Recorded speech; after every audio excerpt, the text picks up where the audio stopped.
So hey anime fans, the series name is What If Naruto Had Crush on His Sister. This is second part of the series, so let's start the series. Literally standing on the air were two people. One had a long hooded black cloak that covered his whole body. Tensa Zangetsu's cloak. The person next to him wore a white haori which had a hood. In the back of the haori was the kanji for 12. These two figures were Naruto and Reina Uzumaki. Naruto's katana was strapped to his back under his cloak, while Reina was strapped to her side like all Shinigami did. The two were looking over the strongest village in the elemental nations, Kanahigakure. So how are we gonna do this, Narukuin? Because we both know one good ki blast will level this place to the ground. Reina smirked. I'm thinking about it. And I wish this exam wasn't so long. I really wanted to hang out with Bulma so more. Naruto pouted. Oh, don't worry. Do you think she will forget about you while we're gone? Who do you think she'll fall for, Vegeta? She asked. Naruto thought about it. Once this thing is over we are going back. Because I have a feeling that might happen, Naruto said before they both left in blurs. Team 7 appeared behind a crowd that was trying to get past two losers. What is going on here? Mito wondered. They won't let us pass, a ninja informed. What do you mean won't let us pass? Sayuri growled. Please just let us in. 10-10. Shut up, Izumo said, backhanding her. We're doing you guys a favor, Kotetsu said. What the hell you mean? We're gonna be late. Another nin yelled. You guys aren't ready to take the test. Izumo shrugged. Well, I am, so move your ass, Naruto said. He walked past Team 7 with his hood still on. Reina was behind him. Who the hell do you think you are? Izumo glared. I'm the person who will wipe you off this planet if you don't move. Naruto glared back under his hood. You are all pathetic. We just got here and we know this is a genjutsu. Reina scoffed. Who are you? Sakura asked. Who we are is none of your concern.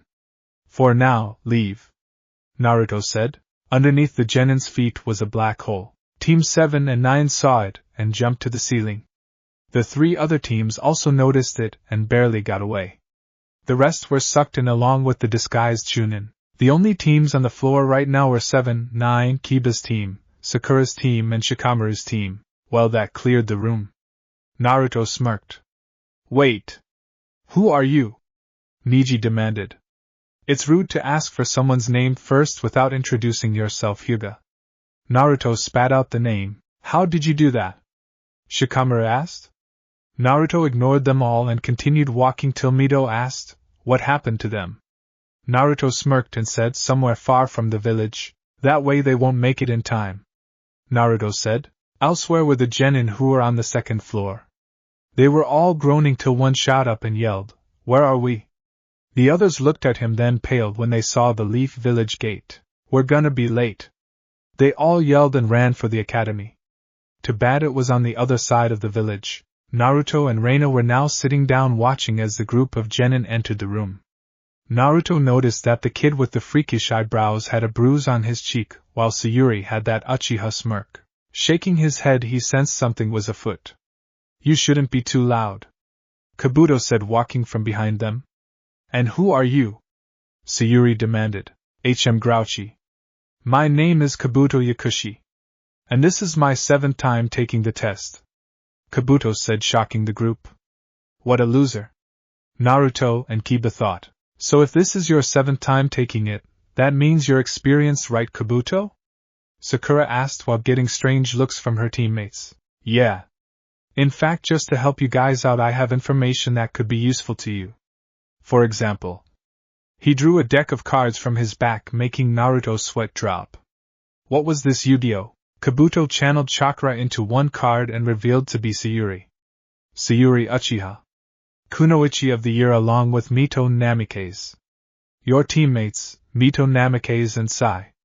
No surname? Sensei Kakashi Hataki, better known as the Copy Ninja.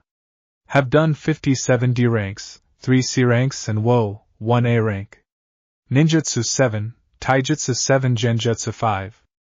Kabuto read. Sayuri looked shocked before saying, you got info on Rock Lee, Gaara no Sabaku and Naruto Namikaze? Kabuto looked at her before nodding. Since you have their names, it would be easy. Alright, Rock Lee is first, Kabuto said. Rock Lee. Teammates Niji Hyuga Rookie of his Year and Tenten Hiragashi. Sensei Mike Guy. Has done 137 D ranks, 4 C ranks and 2 B ranks. Taijutsu 9, Ninjutsu 0, Genjutsu 0. Kabuto read. Sayuri and Mito nodded. Makes sense. They thought, giving Lee a glance. Gaara knows Sabaku. Teammates, Temari and Kankuro knows Sabaku.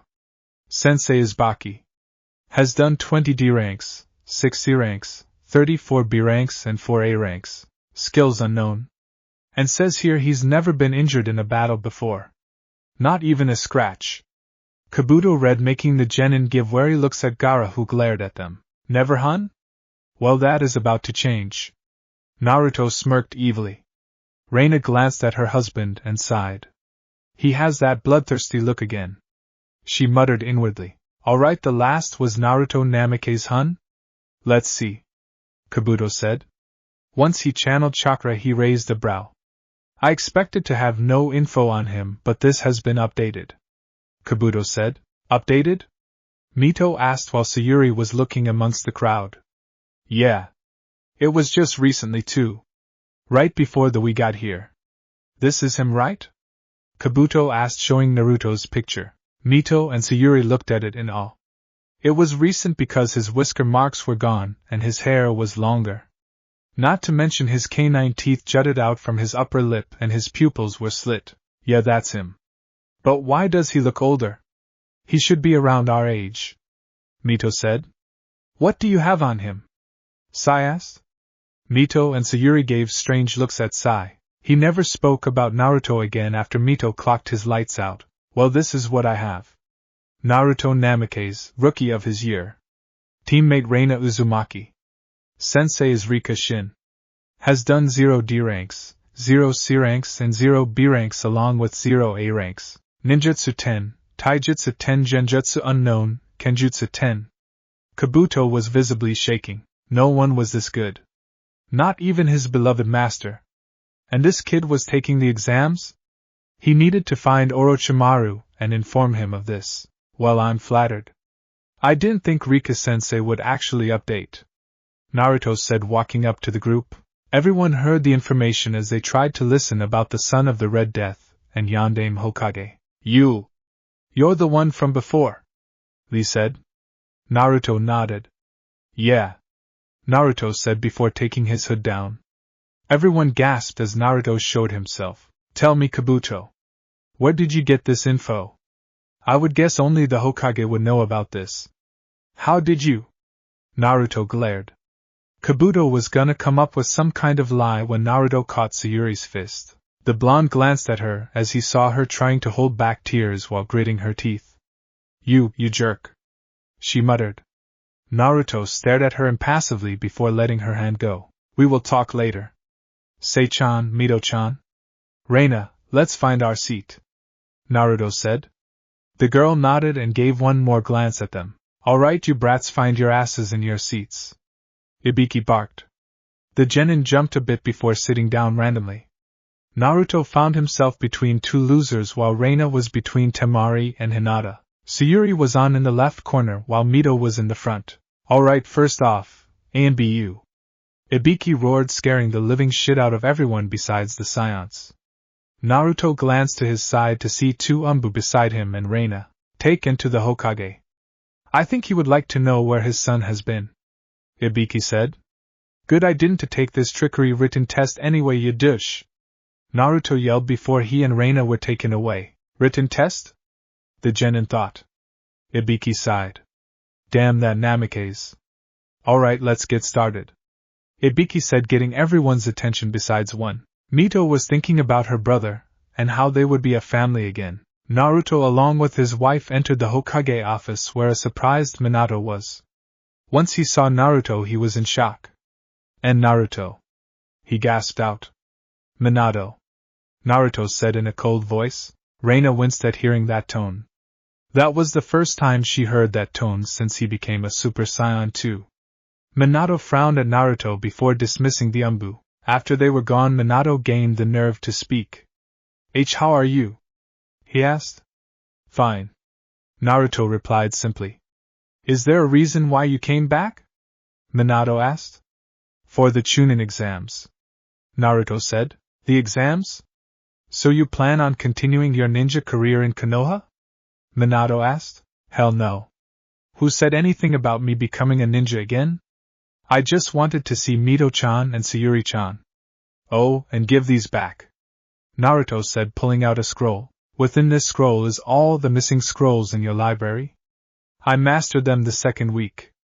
Naruto said, tossing the scroll over to him. Where have you been? Minato asked. Why should I say it now when I'm gonna have to repeat myself? Can't I just take the stupid exams then answer your questions? Naruto asked. Minato was about to answer when the door opened. Minato, I brought you some lunch?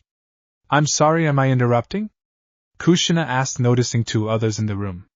Then she saw another head of blonde spiky hair. Naruto turned his head to face her. Kushina. Naruto nodded. And Naruto-kun? She asked with wide eyes. Yes. Naruto said. Kushina was about to run and hug Naruto when she noticed Reina holding his hand. Calm, Naruto-kun, she whispered. Naruto gave a short nod before turning around. Alright, so I will return after the exams are over. Naruto said.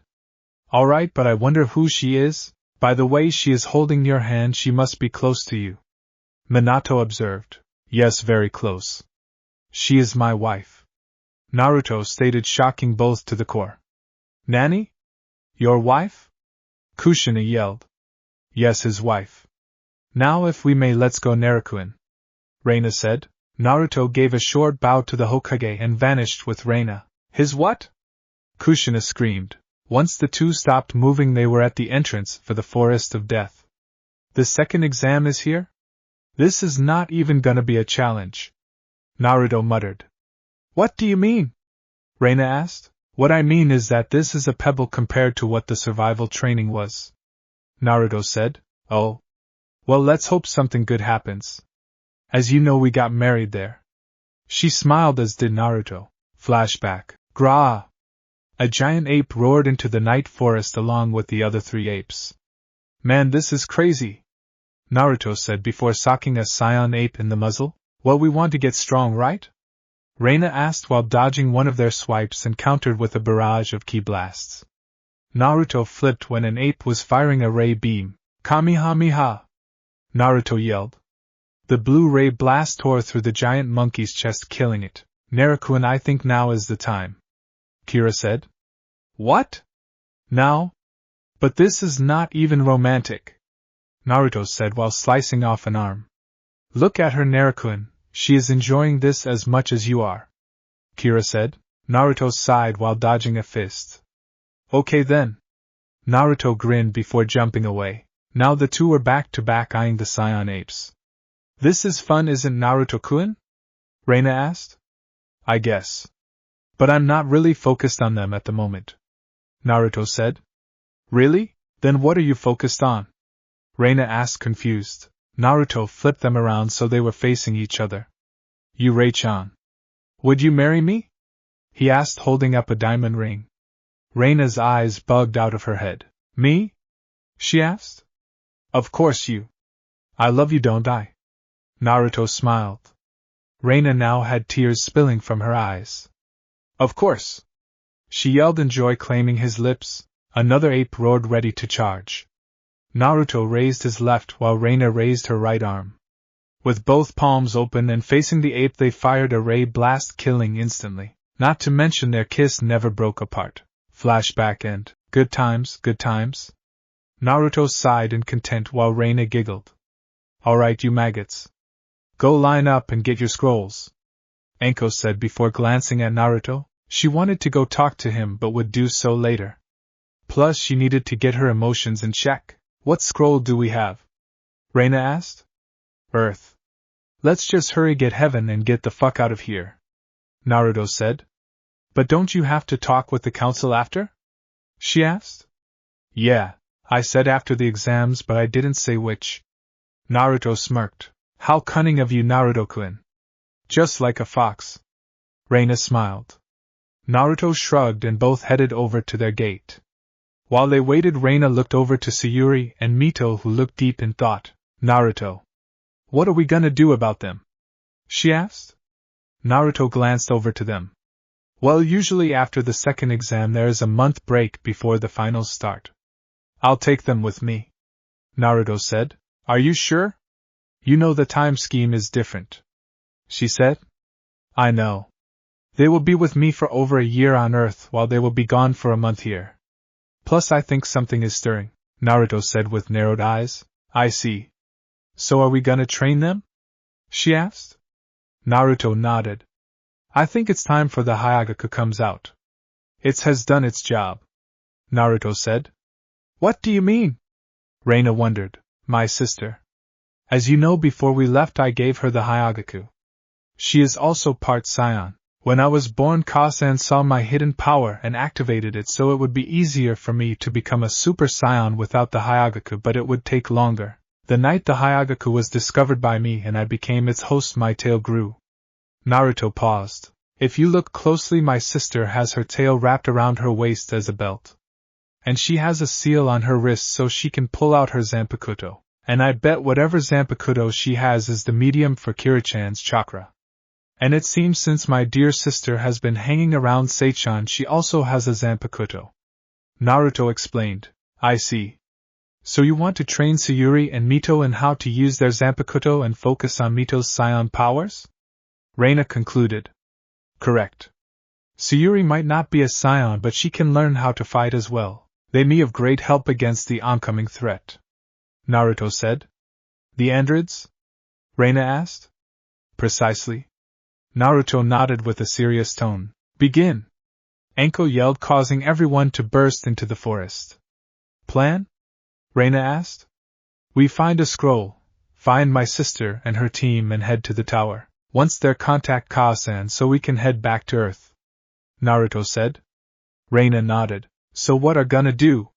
Sayuri asked as her team hopped from branch to branch. Find a scroll, head to the tower and talk to Naruto-kun. Mito said. Agreed. Sayuri nodded as Sai was thinking of a way to contact Danzo. So who should we steer clear of? Kiba asked as his team were hopping through trees as well. I say Naruto's team. What he did back on the second floor scared the hell out of me. Kiba said. No, we have to find Naruto-kun. I have to talk to him. Hinata said. We don't have time for that, Hinata. I'm sure you can talk to Naruto once we get to the tower. Shino, who else? Kiba looked to his friend. Gaara knows Sabaku. Shino said in that monotone voice. You got that right. Freak reeks of blood, right, Akamaru? Kiba grinned, getting a bark from his friend. Soccer! A voice yelled. Team 8 dodged the wild yellow lightning that flew past their heads and hit a tree, causing an explosion. Naruto, you baka! What are you trying to do, blow up the whole forest? Reina asked. Naruto sheepishly scratched the back of his head, while his wife scolded him. What the hell was that for? Kiba glared at the duo who were standing on a tree. Well, if it isn't the mutt and weak Hyuga. Hey Shino, how's it going? Naruto waved with a smile. Naruto. I see you have been well? Shino nodded. Yeah. So how are those bugs I sent you from Earth? Pretty weird, hun? Naruto grinned. Yes, they are very unusual. Shino said. And Naruto-kun. Hinata said shyly. You're still stuttering? God damn, you won't change, will you? Anyway, hand over your scroll so I won't have to beat the living daylights out of you. Naruto said. What? No way. I don't believe you have gotten stronger at all. Kiba said while Naruto gave him a deadpan look. Kiba, I beat you all the time in the academy. Even if I didn't get stronger, I would still beat you. Naruto said. Oh yeah? Well, eat this. Fong over Fong. Kiba yelled while 2 gray bullets shot at Naruto. Rashield. Naruto said, causing a yellow glowing wall to appear and block the attack. Shino and Hinata had to jump out of the way when Kiba and his dog were fired back at them. Once Kiba's head stopped spinning, he glared at Naruto. What the hell was that?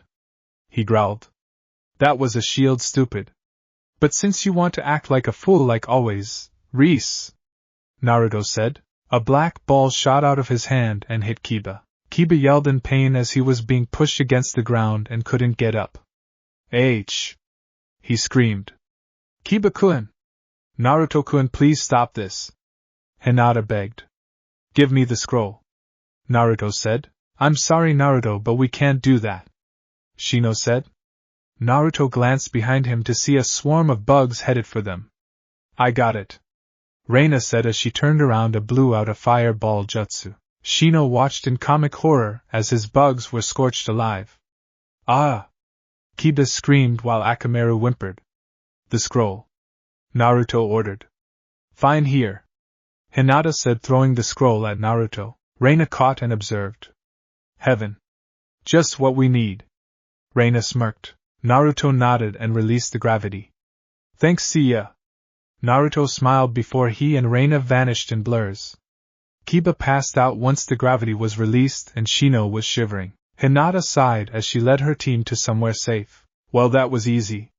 Naruto smirked while Reina nodded. So what now? She asked. Team. Naruto stopped hopping and closed his eyes.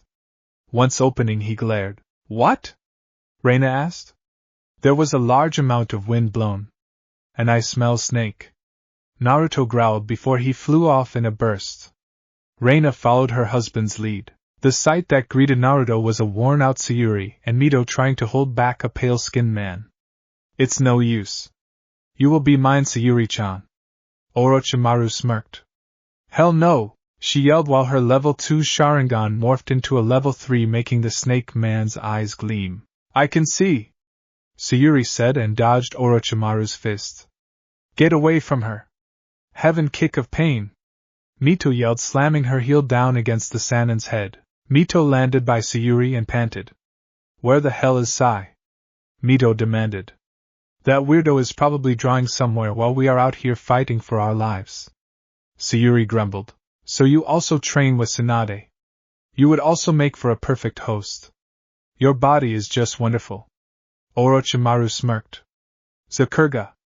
A yellow lightning bullet shot at Orochimaru, making the snake jump back. There is no way you are touching my sister and friend.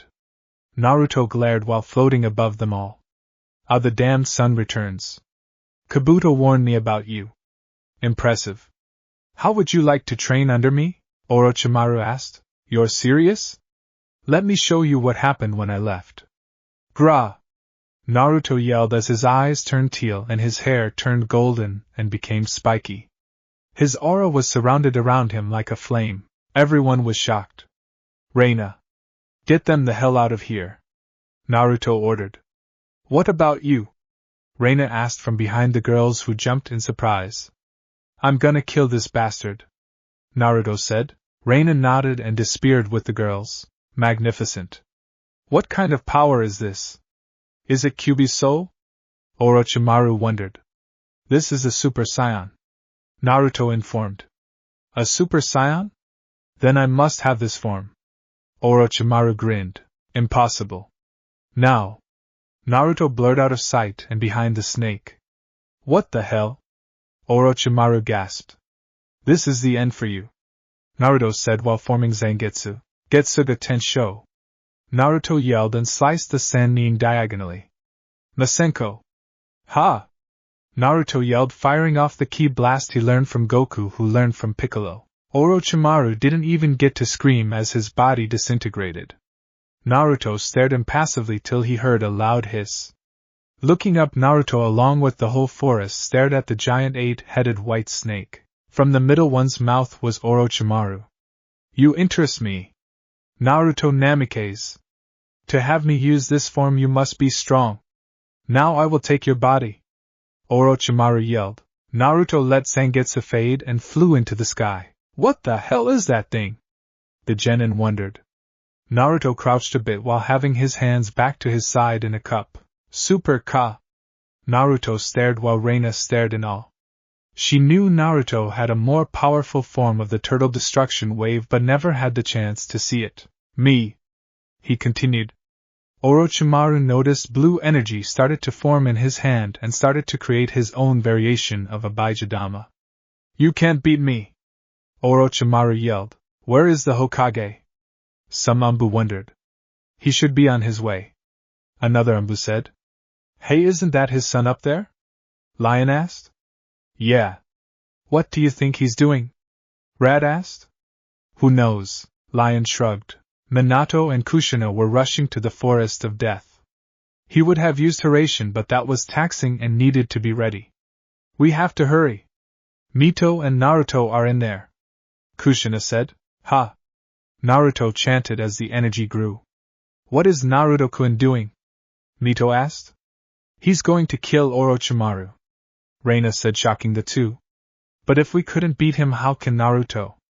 Sayuri asked. He's special. Reina smiled. Me, hiya! Naruto fired the ray as Orochimaru also fired his. Both clashed together, but Naruto forced more energy into his, causing it to expand and engulf Orochimaru and obliterate a quarter of the forest. Naruto powered down as he couldn't feel Orochimaru's chakra in the area. That should have done it, Naruto said before flying down next to his wife.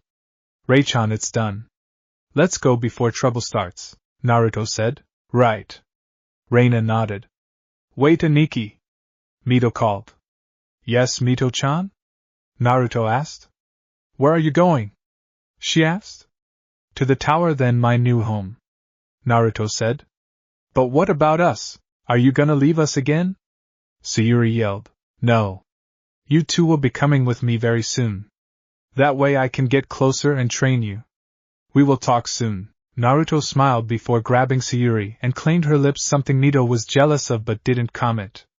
Instead, she glared at the ground. All I'll ever be is his little sister, she thought while Sayuri was melting into the kiss. After he pulled away, she was in a daze. Naruto stepped up to his sister and lifted her chin up to see she was crying. Why are you crying, Akheim? Naruto asked. All I'll even be is your sister, won't I? Is what you said in your journal even true? She asked as more tears spilled. Naruto laughed at her. Foolish little sister. Do you really think that way?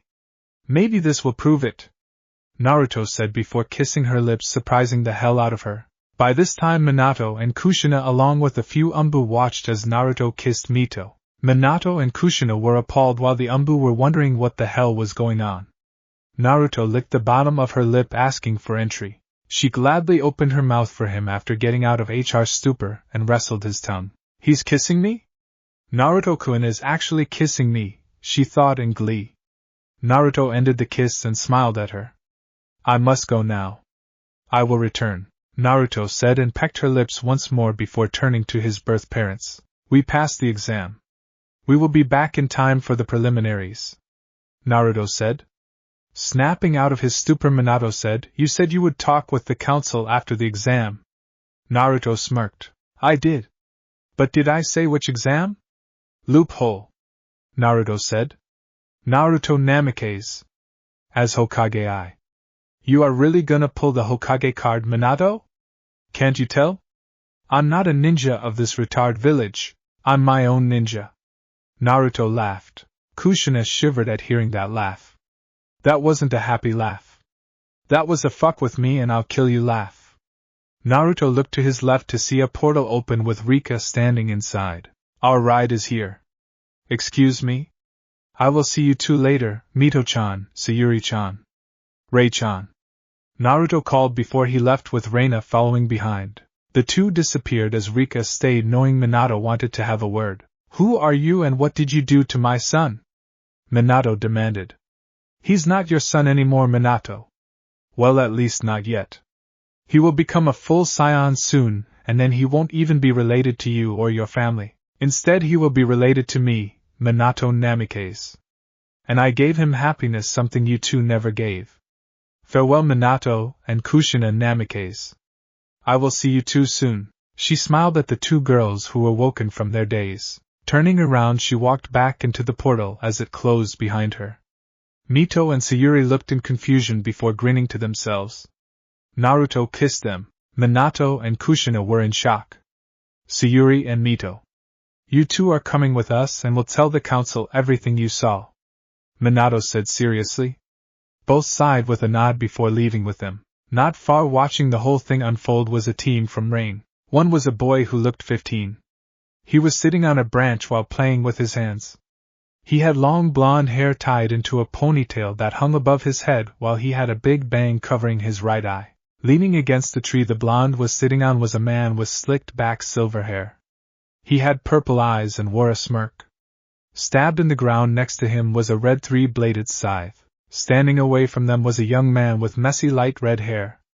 He had brown eyes and wore a frown. They all wore the same outfit. A short-sleeved black shirt with underpants. Well, except the silver-haired man. Instead of wearing the shirt he chose to wear a black cloak with a high collar. The cloak was zipped down to the center of his torso. The three males each had a different ring placed on a different finger. So that was the fucking kid who had that damn QB Sola? The silver-haired man said. Yes. But he got away. We are going to have to report this to Leader Sama.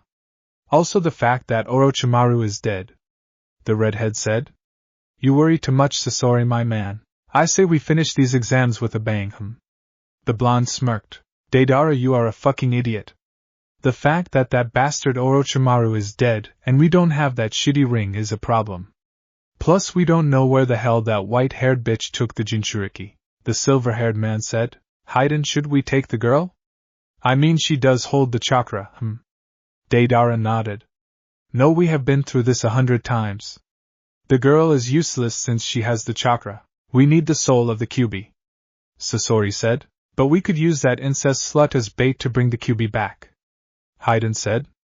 No need. The blonde boy said he would be back. We could take him then. Deidara said. Hell yeah, then we can take him to Leader Sama. Hayden grinned. I don't think that is wise. The Jinchuriki killed Orochimaru, who has also claimed to be immortal and one of the Sannin with the unknown technique. We must be cautious once he returns, but for now let's go report. Sasori said before the other two nodded and left with Sasori. Man, it's good to be back on Earth.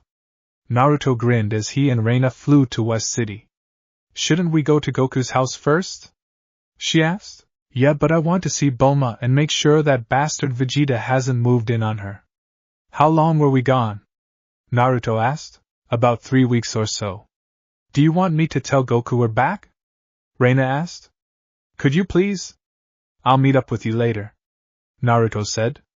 Okay then, see you later, Reina said before pecking Naruto on the lips and heading the other direction. Naruto flew faster. Once he found West City he looked for Capsule Corp. Seeing it he landed in front of the building and entered. It was so different from his planet. Yeah, they had technology but not like this. He liked Earth much better. Once they arrived back on Earth, Naruto put away his cloak so he wouldn't look like a weirdo. He walked to the front desk to see a blonde-haired woman filing her nails. Excuse me, can you tell me where Bulma Briefs is? I'm a friend, Naruto said. The woman looked up at him, blushed, then looked back down. Name? She asked. Naruto Uzumaki, Naruto said. The woman looked through the book and nodded. Yes. Told me if you showed up to immediately tell you where she is. She should be on the 3rd floor. The woman informed. Thank you. Naruto smiled, making her blush harder. Naruto walked off and entered the elevator. Pushing the number 3, he made it to the 3rd floor. Stepping out, he looked around the room to see it looked like a research room. Bulma? Bulma, you here? Naruto called. Naruto, is that you? Bulma asked, walking out of the closet. Naruto smiled at her and noticed her appearance. Instead of the poofy afro she had before, her hair was pulled into a ponytail, and she was wearing a long-sleeved pink shirt with white capris. Hey Bulma. Naruto grinned. What took you so long to get back? Bulma asked after pulling away from the hug he gave her. I tried my hardest to get back as fast as I could. But I should be staying for a year at least before returning. So what have you been up to? He asked. Nothing really. That jerk Vegeta has been staying with us, and it's so hard dealing with him. Bulma rolled her eyes. He hasn't moved in on you, has he? Naruto asked with narrowed eyes. Nope. Naruto, are you jealous? Bulma asked. A little bit. I just don't want my chance to be ruined. Naruto shrugged. Who said you were getting a chance? Bulma asked. Who said I wasn't? Naruto smirked. Touché. So when do you want this chance? She asked. How about tonight? Dinner good? Naruto asked. Dinner sounds perfect.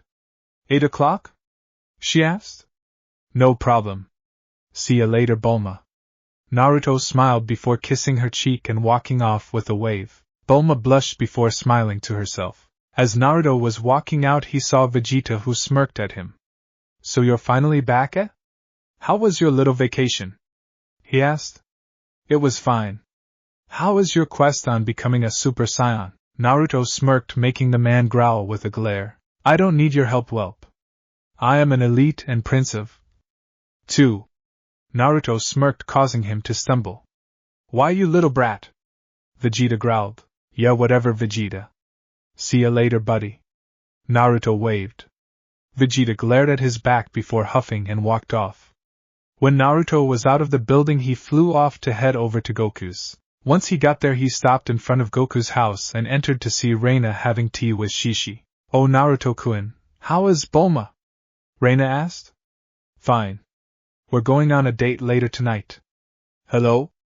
Naruto greeted. Hello, Naruto. My Reina, when you said he was handsome, you weren't kidding. Shishi laughed while Reina scratched her head sheepishly. Hey, do you know where Goku and Gohan are? Naruto asked. Shishi sighed. They're out in the mountains training. Boy, I wish Goku would just let Gohan sit down and study. That way he can become the president, Shishi said with stars in her eyes. Naruto's sweat dropped while Reina agreed. I agree.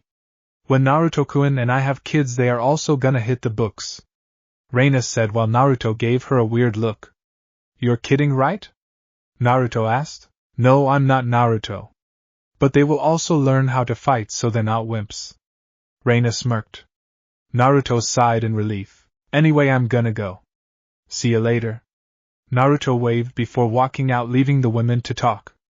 Naruto hit the skies and found Gohan fighting off Goku and Piccolo. He was doing pretty well till Goku kneed him in the stomach and Piccolo smacked him away.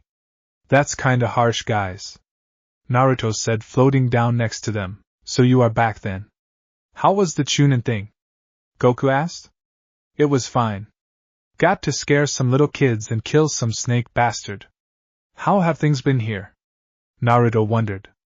Pretty well. I think Gohan is close to becoming a Super Saiyan, Piccolo said.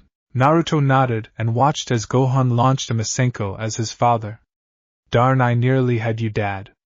Naruto. Gohan smiled. Hey, Squirt. Nice shot, but you need to put more power into it, Naruto said, getting a nod from Gohan. Oh, Naruto, we found the Dragon Balls for you, Goku informed. Thanks. Naruto nodded. Mind me asking, Naruto, but what do you need them for? Gohan wondered.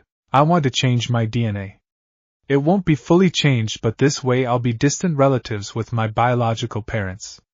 To do that, I need to become a full Saiyan, Naruto said. A full Saiyan? Piccolo asked. Yes. I believe for me to go past Super Saiyan 2, I must be a full Saiyan. I know Goku has the potential, as Gohan can go as far as a Super Saiyan 2. Naruto said. What about Vegeta? Goku wondered. I don't know. To become a Super Saiyan, you have to have something to drive you. Vegeta wants to become one for power.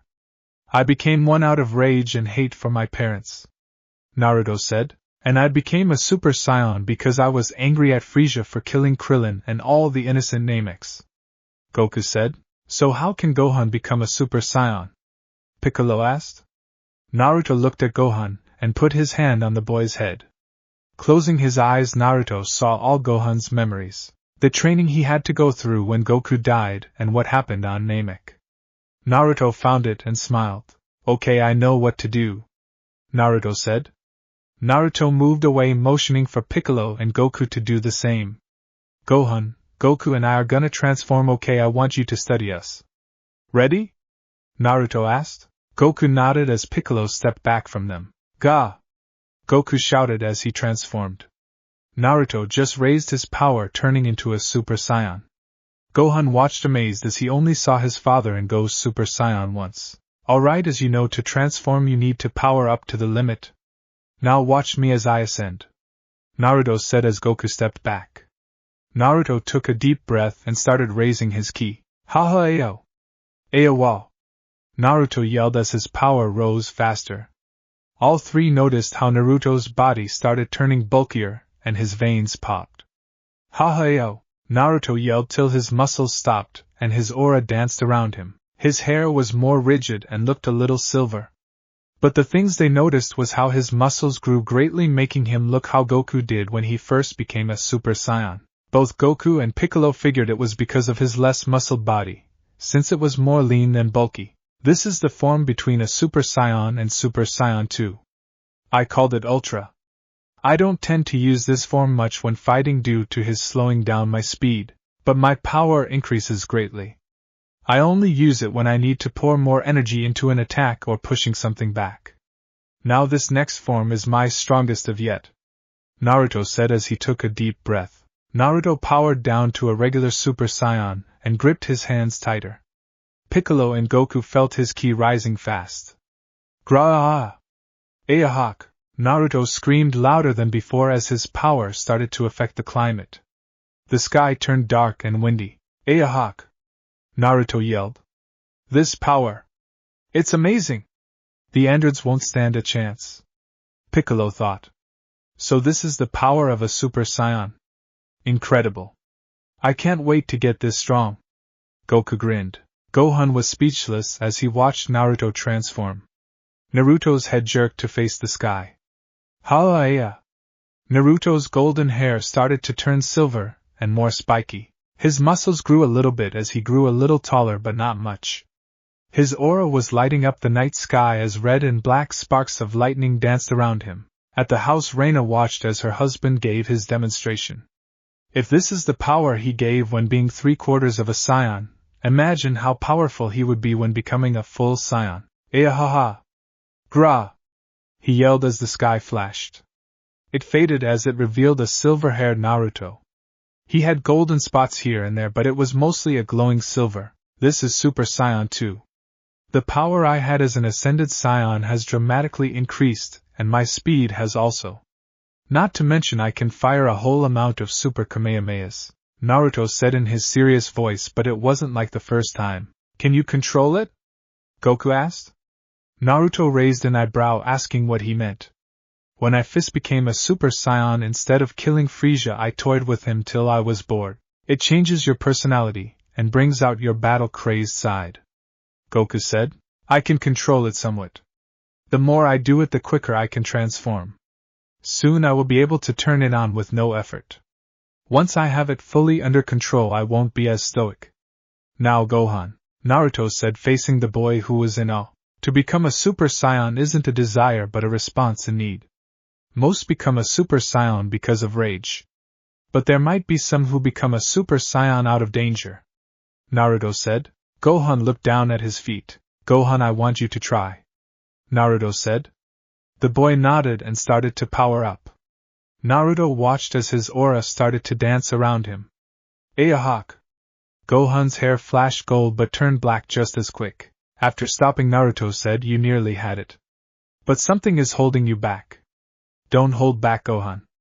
Let it all out. Naruto said. Gohan then looked at Naruto. I think you should come at me at once. All three of you. Gohan said. All three raised a brow. Are you sure? Piccolo asked. Yes. Naruto said. Some might turn because of danger. That might be me, and if you three put me in a death-like situation, then I might transform.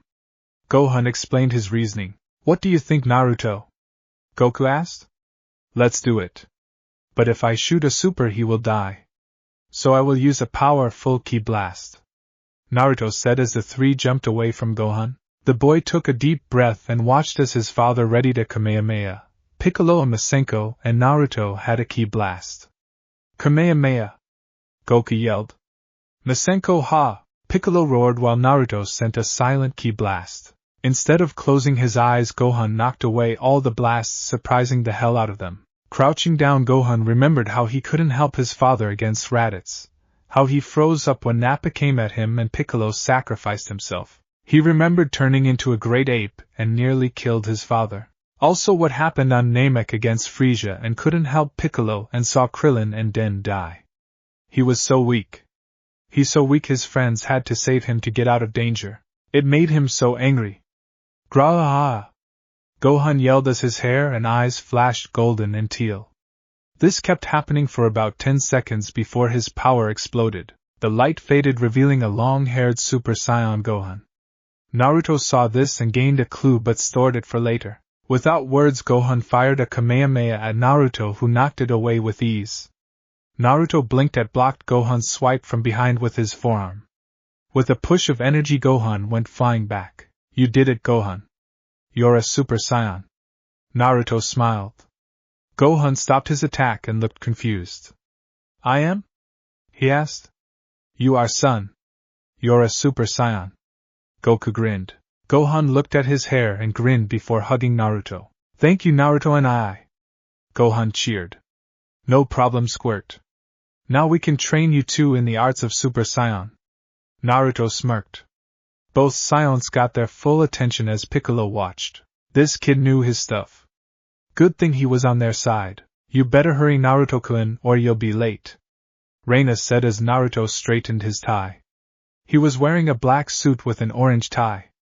His hair was trimmed a bit thanks to Reina saying it was too wild. Ray-chan, what do you plan on doing? Naruto asked. I don't know. Watch some T.V. Why? She asked. Because I didn't want you to be alone, so. Naruto smirked before starting some hand signs and slapping his hand onto the ground. Before she knew it, Kira was standing beside him. Hey, Kira-chan. Naruto smiled. Kira looked stunned before seeing Naruto and not in his mindscape. I'm outside? She asked. Yup. Ray-chan, can you put a seal on her so she can stay outside permanently unless she wants? I got to go. See ya. Naruto kissed both girls before heading out and flying away. While he and Reina were out training, Rika was nice enough to form them their own island and build them a mansion and other things for fun. It was close enough next to West City and Goku's house. When Naruto asked why she built something so big, all she said was for the future. Shrugging, he let it go. Naruto landed in front of the Capsule Corp building and headed inside. Going to the 5th floor where Bulma lived, Naruto was greeted by, "Oh, hello there. Are you here for Bulma?" she asked. Yes. Naruto nodded. Oh, okay, she should be ready. The blonde said. I'm right here, Mom. Hi, Naruto. Bulma smiled. Naruto's eyes bugged out of his head once he saw her. She was wearing strapless light blue dress that matched her hair, which was let down, falling to her mid-back with a bang framing the right side of her face. Anyway, back to the dress. It framed her nice curves and gave Naruto an idea of her D-cup ice creams. The dress stopped at her knees and had a little opening for her to move a little more. She wore black high heels, making her to be at Naruto's height. What do you think, Naruto-kun? Bulma asked. You're beautiful, Bulma. Naruto finally said after picking up his jaw. Thank you. You look pretty good yourself. Bulma smiled till they were blinded by a flash. Looking to the side was Bulma's mother with a camera. Mom. Bulma whined. Oh, you two just look so cute together. Her mother replied. Naruto chuckled before holding his arm out for Bulma to take. Are you ready? Naruto asked. Yup. Bulma smiled gladly, taking Naruto's arm. Alright, I'll be back soon, Mom, don't wait up, Bulma said before Naruto put his middle and index fingers to his forehead and concentrated. Alright, hold on tight. Naruto warned before they disappeared. Opened her eyes in disbelief before shaking her head. Naruto and Bulma reappeared in front of a restaurant. The Golden Leaf. Bulma looked around to see they weren't in West City, or any of the cities for that matter. She noticed the people looked less modern than the people in the city. Naruto, where are we? She asked the blonde as they were walking. We're on my planet. In the village I was born in. Konoha. This is the best restaurant in the whole village beside Ichiraku, and the place we're going will have a great view. Naruto smiled. They stopped in front of the desk to see a man in a suit writing down names. Can I help you, sir? He asked. Yes, I have a reservation for two. Naruto said. Name? He asked. Uzumaki, Arashir Uzumaki, Naruto said, getting a raised eyebrow from Bulma. Ah, yes. Do you have the golden ticket, sir? The man asked. Naruto nodded and handed him a gold ticket. Thank you very much, sir, right this way, the waiter said. Naruto nodded and followed him. Bulma noticed the glances Naruto was getting as they wondered where he was headed. This is the bronze level, where all the local people have dinner, the waiter informed as they walked up some stairs and into another room with laughing people. This is the silver area. This is where the higher class men eat. Here they have entertainment. Since today is Wednesday, we have a comedian, the waiter informed.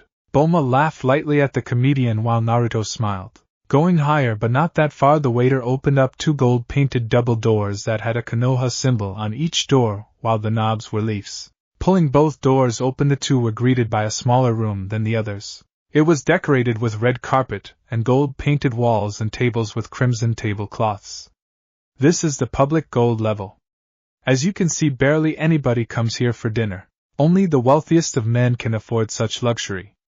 The waiter said. I'm guessing the gold tickets are expensive then? Bulma asked.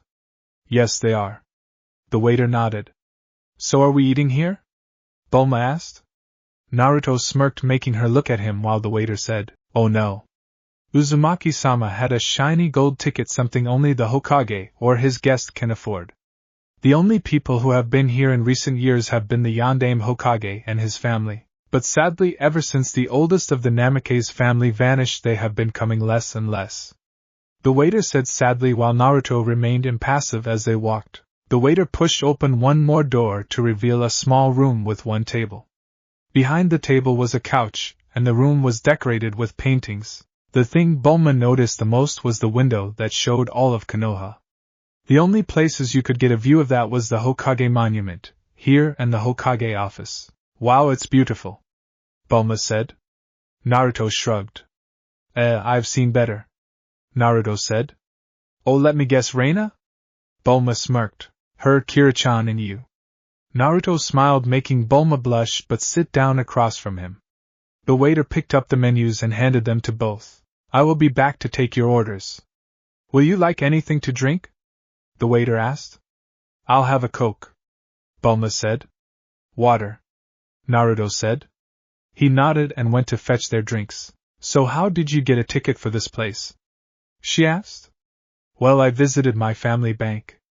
I took all my money along with the Senju account since I am the rightful heir, Naruto said. I see, you went all out for a first date, Bulma teased. Hey, first date, first impressions. So tell me about you, Naruto said. What? No fair. I talked about myself last time. Let's hear about you, she said. There isn't much to know and I really don't like talking about it, Naruto said before smiling, but I'll tell you what I can. Let's see, my biological parents are the most dangerous people in the village along with my godparents. I have a twin sister who I love very much. I am the most strongest person in the village, meaning I'm able to beat my parents and godparents at the same time. Naruto smirked. Well, duh. You can become a Super Saiyan. Bulma grinned. Yeah, but even without it I can still beat them. Anyway, that's pretty much it. Naruto shrugged. Oh, come on, there has to be more, she said. Like what? Naruto asked. What's your favorite color? Orange. Food? Ramen and orange chicken. Dream? To be separated from my parents' blood as far as possible. Become strong to protect my precious people and have a big family. Like I said, Bulma-chan, nothing much. Naruto smirked. Well, I think that last part was nice. So tell me, why are you on Earth instead of your planet? Bulma asked. My past. I wasn't happy here at all. The only thing that made me stay for so long were my sister and best friend along with her family. When I had enough power to hold my own and find a way to visit them, I left. Once I did, I met Reina and fell in love with her during training, Naruto said. Bulma nodded before asking, Hey, what do you think of that kid from the future? I don't know about you, but he seems familiar, Bulma said. Naruto nodded. I don't know what to think. All I know the fact he can become a Super Saiyan means someone is his father or mother, and it can't be Reina. But I just don't know. Naruto shrugged. Anyway, what do you plan on doing for the next 3 years? She asked. No clue. Train to get stronger, and let my family grow. Here on this planet I'm 13, but on Earth since going there I'm about 17. My birthday is in a few days. Naruto shrugged. Bulma nodded when their waiter came in with their drinks. Here you go. Are you ready to order? He asked. Yes. But I'll let you go first. Naruto said. Thank you. I'll have your ribeye steak, well done, with mashed potatoes and green beans. Bulma said as the waiter got it all down. And you, sir? He asked. I'll have a large bowl of miso pork ramen with a large plate of kung pao chicken and white rice. Naruto said. The waiter nodded before walking off with their menus. I expected you to get a whole buffet since you Saiyans eat like pigs. Bulma laughed. I would have, but then it would be rude and ruin the mood. Plus I don't eat that much like Goku. I only eat like that when I haven't eaten for days or trained really hard and worked up an appetite. Naruto said. Well, good. One time I caught Vegeta stuffing his face so fast I thought he would explode. I'm mad he didn't. Bulma pouted while Naruto laughed. You really don't like Vegeta-hun? Naruto said. No, it's just that when runs around calling you woman all the time instead of your name, and acts all arrogant, it's hard not to get irritated. She said. Naruto nodded in agreement. He's just like an Uchiha. Anyway, what about you, Bulma? Naruto asked. Hun? What about me? She asked. What are things you like? For example, your favorite color and hobbies. You know, things like that. Naruto smiled. Bulma grinned at him. The last time she spoke about herself was when Yamcha took her out on a date. But even then she only got a little out before the dude started running his mouth about herself. Well, as you know, my favorite color is sky blue. She started. The whole night Naruto learned everything he could about her. She told him her adventures with Goku when he was a kid and how she dated Yamcha for a while before she broke up with him. What she went through after. And all kinds of things. Naruto in turn told her about his sister and their adventures when they were kids. 20 years of training in the other dimension with Reina. His Kasan, Rika and others. Both were walking out the restaurant with smiles on their faces.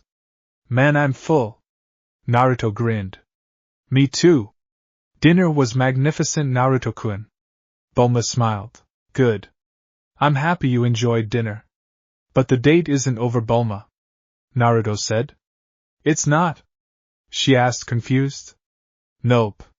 We have one more place to stop before heading back to Earth. Hold on to me, Naruto ordered. Bulma did gladly, not that she would tell him that, and felt her feet lift from the ground. Naruto, what is going on?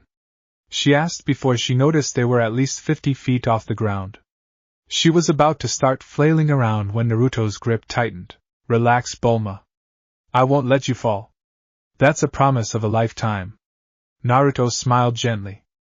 Bulma blushed with a nod as they flew to the Hokage monument at a nice pace. While flying, Bulma enjoyed the night lights Konoha had and wondered why such a beautiful village would dislike someone as great as Naruto. They landed on the first head, which Naruto informed her is his great-grandfather on his mother's side, since his great-grandmother is Mito Uzumaki, who his sister is named after. Well, how do you like the view? Naruto asked. It's beautiful. But the fact this village treated you badly takes it away. It's just a cover, Bulma said. Naruto nodded in agreement. So what did you think of the date overall? Naruto asked. It was great. I had lots of fun spending time with you. For someone so young, you're very wise. Bulma teased. I guess. I think it's because I was forced to grow up at 5 years old. Once you see your home and family in a dark place, you have no choice. Naruto shrugged. Bulma noticed the hint of sadness Naruto had, even it was really small. She still saw it. So she scooted closer to him, grabbed his arm and laid her head on his shoulder, much to his joy. I would like to do this more often. You're the most fun I had since Yamcha, and he wasn't that much fun. Bulma said. Well, you're not the only one who had fun. I also had a fantastic time, And I would love to take you on more dates in the future. Naruto grinned. I would like that. She smiled. They were quiet for a while, just enjoying each other's company, when Naruto surprised her by saying, "You know I meant what I said, right? About making you younger again. I would do it if you wanted me to." Bulma looked up at him. Even if we didn't go on more dates? She asked. Yeah. I realize you became someone special to me, Bulma, and I would do anything for you. Naruto smiled down at her. Bulma looked at him with awestruck eyes. Her already high respect level for him just went higher. Leaning forward, she claimed his lips. Naruto smiled and kissed her back, causing her to smile. At first the kiss was slow and passionate, but Bulma heated it up by licking his lip for entrance. The blonde smirked and opened his mouth, allowing her tongue to explore. After a few seconds, Naruto wrestled her tongue, and one making her inwardly pout. The blonde chuckled before exploring her mouth. After 5 minutes of making out, he pulled away and smiled at her. You're a good kisser, Bulma. Naruto smirked. Bulma just giggled before engaging into another round with the blonde, something he was happy to do. 1 year later. That's it, Gohan, keep it going, Naruto said as he watched his little brother trying to access his power. Ayahawk! Gohan yelled as flashes of sparks started. Naruto watched as Gohan's hairs started to spike more. Come on, son, you can do it! Goku cheered his son on, standing next to Naruto. Gohan screamed louder as his power burst, but before he could hit the next level, passed out from exhaustion. Well, that sucks. He almost had it too. What do you think is wrong? Goku asked. Well, to achieve Super Saiyan 2 you need to gone through something intense. Something that has angered you more than the original reason. For me it was remembering how my mother left me alone and forgot about me, Naruto said as Goku laid Gohan down on a blanket. Now that I think about it more, I think that was my real first time becoming a Super Saiyan, but it felt different than it does now. Naruto frowned as he tried recalling the feeling. Different how? Goku asked. Like I didn't have control of myself. As if the power wanted to consume me and destroy everything in my path, Naruto said. Weird. Goku muttered. So how is being a full Saiyan? Goku asked. It's fine. But lately when I try training in anything above Super Saiyan I get tired. I don't know why though. I asked Kira-chan if there was any problem, but she said she couldn't detect anything, Naruto said. After Naruto's first date with Bulma, Naruto summoned Shinran for his wish. When he saw the dragon he broke into a cold sweat. Man, that was something he would never forget. Flashback. Naruto along with Reina and Kira stood in their backyard with the Dragon Balls in front of them. So how is this supposed to work? Kira asked. Beats me. Rei-chan? Naruto asked. Well, Goku said we needed to try and call the dragon out. I think its name is Shinran or something. Reina muttered. Man, I wish he was here right now. Damn Shishi and her driver's edition. Naruto muttered, remembering why Goku couldn't help him. Shishi was complaining about why Goku couldn't drive, so she got him and Piccolo to take driving ed class. Bulma and Reina threatened the same thing. Sometimes they didn't want to fly all the time. Alright, let's get this started. Shinran! Come out and grant me my wish! Naruto yelled. After a few seconds they all sweat dropped as nothing happened. Turning back to them he asked, Did I say it right? Right on cue, a boom was heard as something shot out of the orb, scaring the shit out of Naruto as he jumped behind Kira. Both of his wives' sweat dropped grew as they thought, wow, how brave. The sky darkened and thunder was heard. Before they knew it, a long, gigantic green dragon was above them, staring at them with sharp teeth and red piercing eyes. Who has woken me from my slumber? Step forward and state your wish. I will only grant one, Shinran said in a booming voice. Naruto would have hid behind both his wives when he heard the statement. One? That's a fucking rip-off. Do you know how long I searched for these? Naruto yelled at the dragon, making all three sweat drop. But Naruto, you didn't look for them, Goku and Gohan did, Kira said. Now Naruto's sweat dropped. Oh well, that's beside the point. I wish that I get 2 more wishes. Naruto grinned. His wife's face faltered before Reina stood and bonked him on the head. Baka! Don't lose track of your main wish, she scolded. But Ray-chan, if Shinran can give me 2 more wishes, I can wish to become a full scion and ask for his awesome dragon summoning contract. Do you know how cool I will be? Naruto grinned at the thought while his wives sighed. Why did they marry him? I cannot grant that wish. My creator only designed me for 1 wish. Shinran informed, giving Nero a tick mark on his head. What the hell you mean your creator designed you for 1 wish? Who is it? Naruto demanded, making sure it didn't sound like a wish. The guardian of Earth, Kami. Now state your wish. Shinran ordered. Naruto waved him off before sighing. Fine. I wish that I'd be turned into a full-blooded scion. Naruto informed seriously. Your wish is within my power. It will be granted, Shinran said while his eyes glowed. Naruto felt the changes immediately. The black in his hair grew a little more but made sure not to override his blonde locks. He felt his tail grow a little longer but not much. Last was his power. He immediately felt as if he was a super scion right now but wasn't. Your wish has been granted. Farewell, Shinran said, not caring, as he saw Naruto create 70 clones to catch the Dragon Balls. 10 each caught the stone balls, making them not go anywhere. There, now we won't have to search for them later, Naruto said. Why not let them go? Reina asked. Because, he said, turning to them, I'm gonna make Kami redo that wish thing. 1 wish? Rip. Off. Naruto stated, getting bonks on the head from both his wives.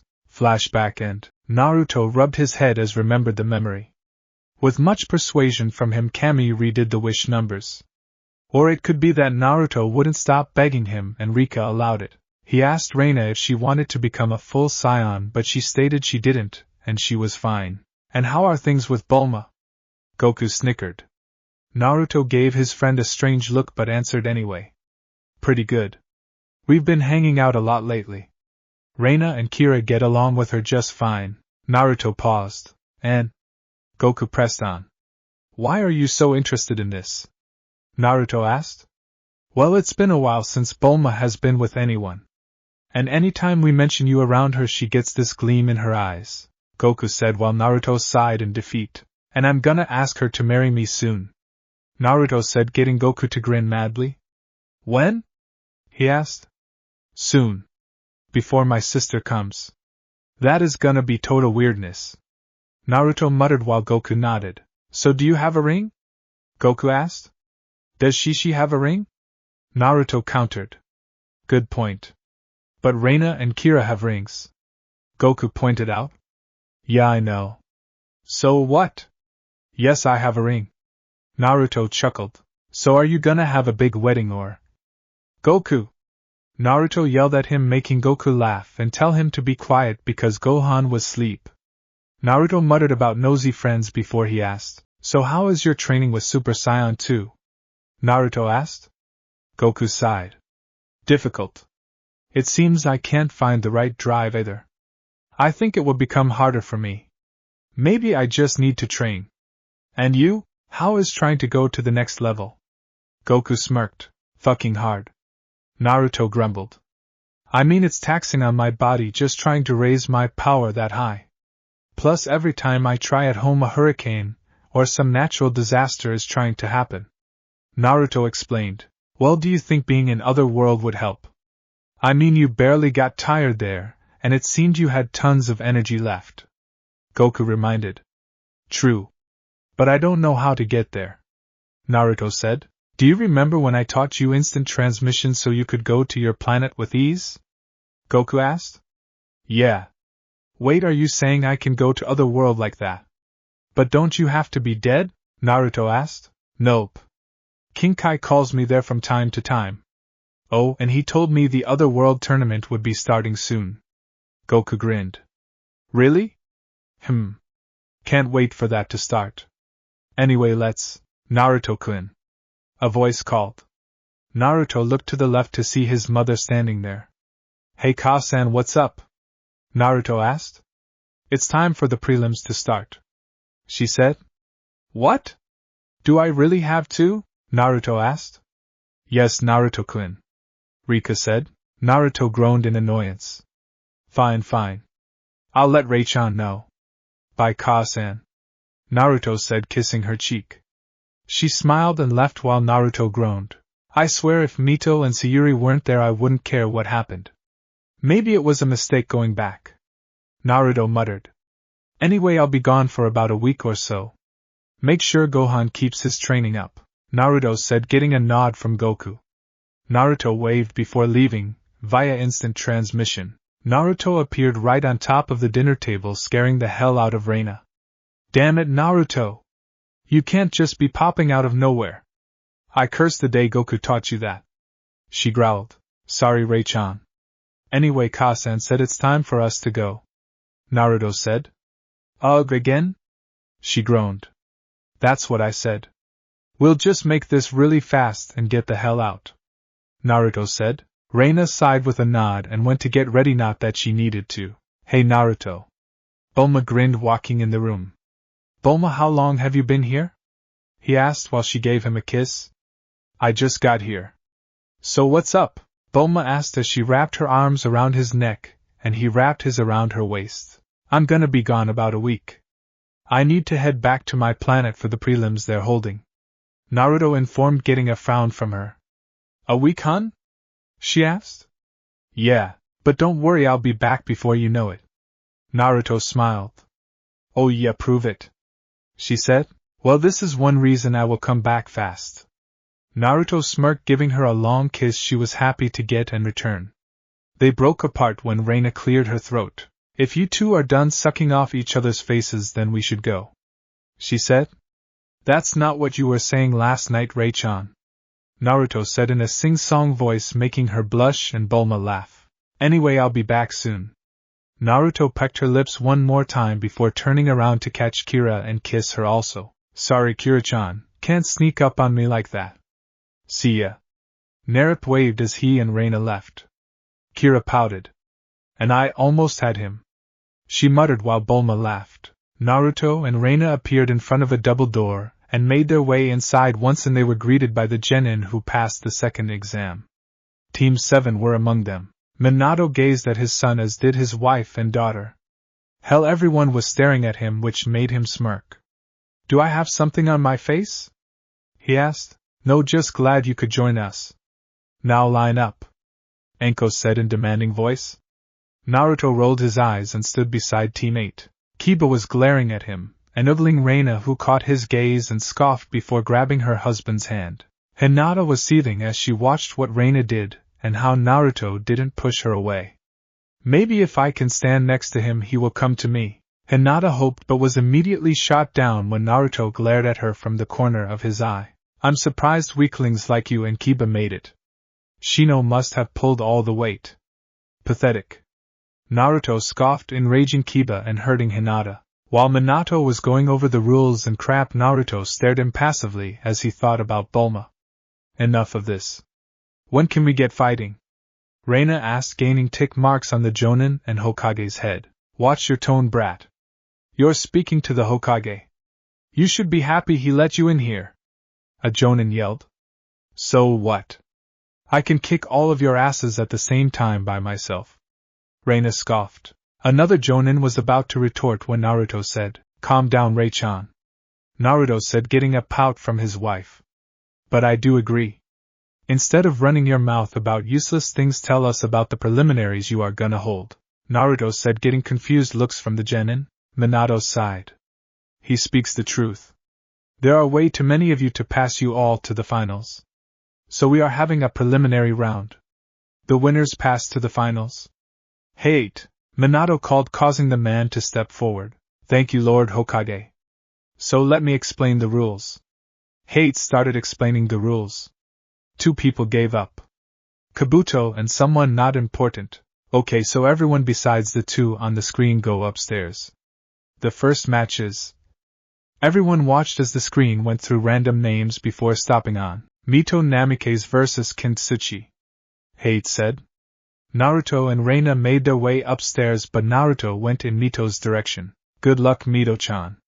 Naruto smiled before kissing her cheek, making her blush. After that he went upstairs and leaned against the rail watching his sister. Reina was beside him while Rika, in disguise as their sensei, stood behind them.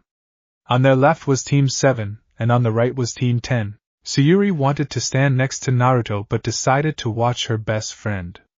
However, Kakashi was staring at Naruto and his teammate along with his sensei trying to see the connection. Sai glanced at Naruto and met the blonde's eyes, who smirked, then turned his eyes back to his sister. Shikamaru and Choji were watching Mito while Ino was trying to figure out who Reina was and why she was so close to her Naruto-kun. Asuma was eyeing Rika, then Kurenai. "Alright, begin," Hate said, jumping back. "I don't have time to play with you," Mito said before charging at Kin. Kin threw some saban at her, making Mito whip out a kunai and deflect them. "You're trapped." Kin smirked. "Am I?" Mito asked behind her with the kunai at Kin's throat. Kin's eyes widened as she saw the first Mito charging at her. Naruto watched with amused eyes. "So she mastered the shadow clone jutsu, eh?" Naruto muttered, making Reina raise a brow. "Concede," the Mito said. "I give!" Kin yelled as Mito was close to her. "Mito Namikaze! Winner!" Hate said. The Mito in front of Kin dispelled getting confused looks from the genin, while the jonin had a small smile. "The next match is..." Hate paused as the name spun. Once it stopped, Hinata's pale eyes widened. "Hinata Hyuga vs. Neji Hyuga," Hate said. Naruto scoffed as Mito stood next to Sayuri and looked worried. Neji walked down with a stoic expression, while Hinata was shaking. This was it.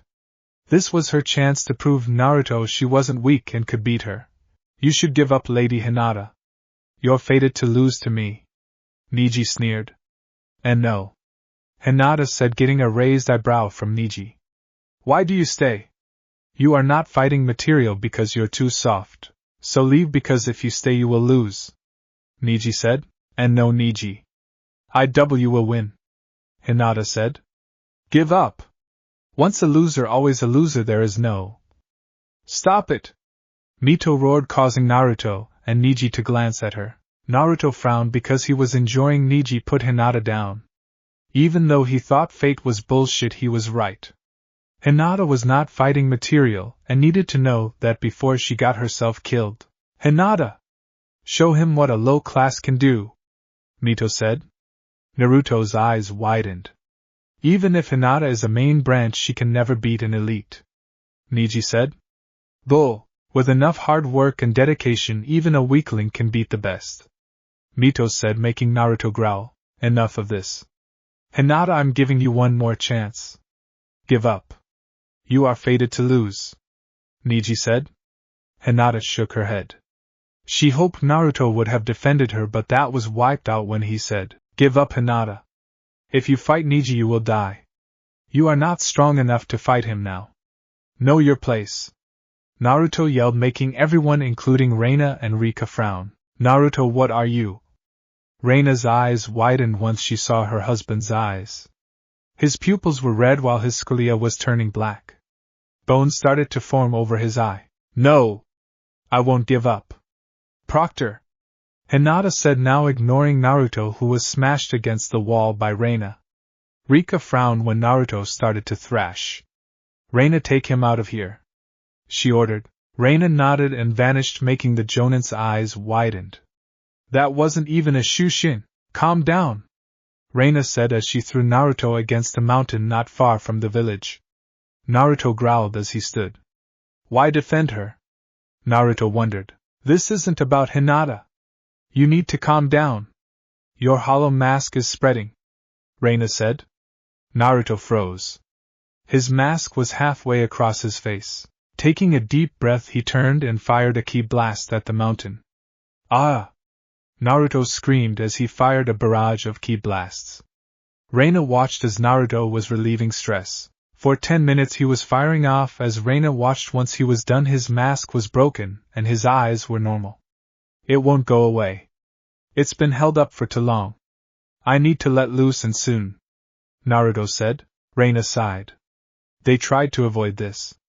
The last time he needed to relieve himself was during their survival training. He took down 6 dragons, 10 scion apes and 3 minos. He just needed to let go a little bit. "Okay. Let's get back," she said as he nodded, and they disappeared. Once they came back, Rika walked over to Naruto. "Are you okay?" she asked. Yes, Ka-san. I need to let loose. It's overflowing, Naruto said. Rika nodded. Okay, Rika said. Next match, Naruto Namikaze vs Gaara no Sabaku. Hate announced. Naruto nodded and hopped over the rail without his black cloak. Instead, he was wearing his normal wear without his jacket. The women blushed as they saw his muscles. Rei-chan. Naruto called, throwing her his Shinryu, or dragon sword. Reina grabbed it and tucked to her side. The Jonin along with the Hokage wondered what the sword was but shrugged it off as Gaara appeared. Naruto Namikaze. Mother wants your blood, Gaara said. Well, tell Shikaka he can suck my ice cream, Naruto declared as the Sand Shinobi and everyone else's eyes widened. Let's go, Naruto said as he charged at Gaara without the go-ahead from Hate. Fine, the man muttered. The sand crept out of the gourd as Naruto tried punching Gaara. It blocked the punch as Naruto leapt to the side and tried kicking, which it blocked. Is that all? Gaara asked. You have seen nothing yet. Naruto smirked before Gaara was punched into the air. Shoryuken! The clone yelled. Temari's eyes bugged out of her head as Kankuro's jaw dropped. He hit Gaara! She exclaimed. Perfect defense, my ass. Naruto muttered as Gaara dropped down, but the sand cushioned his fall. Your sand is impressive, but it can't detect pure speed. For example. Naruto charged forward at Gaara as he stood back up. The sand tried blocking Naruto. Suddenly Naruto blurred on Gaara's left, readying a mid-air round kick. Leaf Hurricane! Naruto yelled as he kicked Gaara's face, nearly snapping his neck. The red-headed boy was sent flying and crashed against the wall. He went so fast not even the sand could keep up. How the hell did he do that? Guy asked with wide eyes. He is as fast as me without my weights. Lee gaped. No, Kakashi said with Sharingan out. Hun? Lee asked. Naruto is as fast as Guy without his weights. Maybe even faster. He is just holding back, Kakashi said as he could barely keep up. Is that all? I'm bored, little Shikaku, Naruto mocked. Gaara was in pain. No one ever laid a hit on him. He needed to hurry and give his blood to Mother. You are strong, Namikaze, Gaara muttered. Uzumaki. I'm no longer a Namikaze.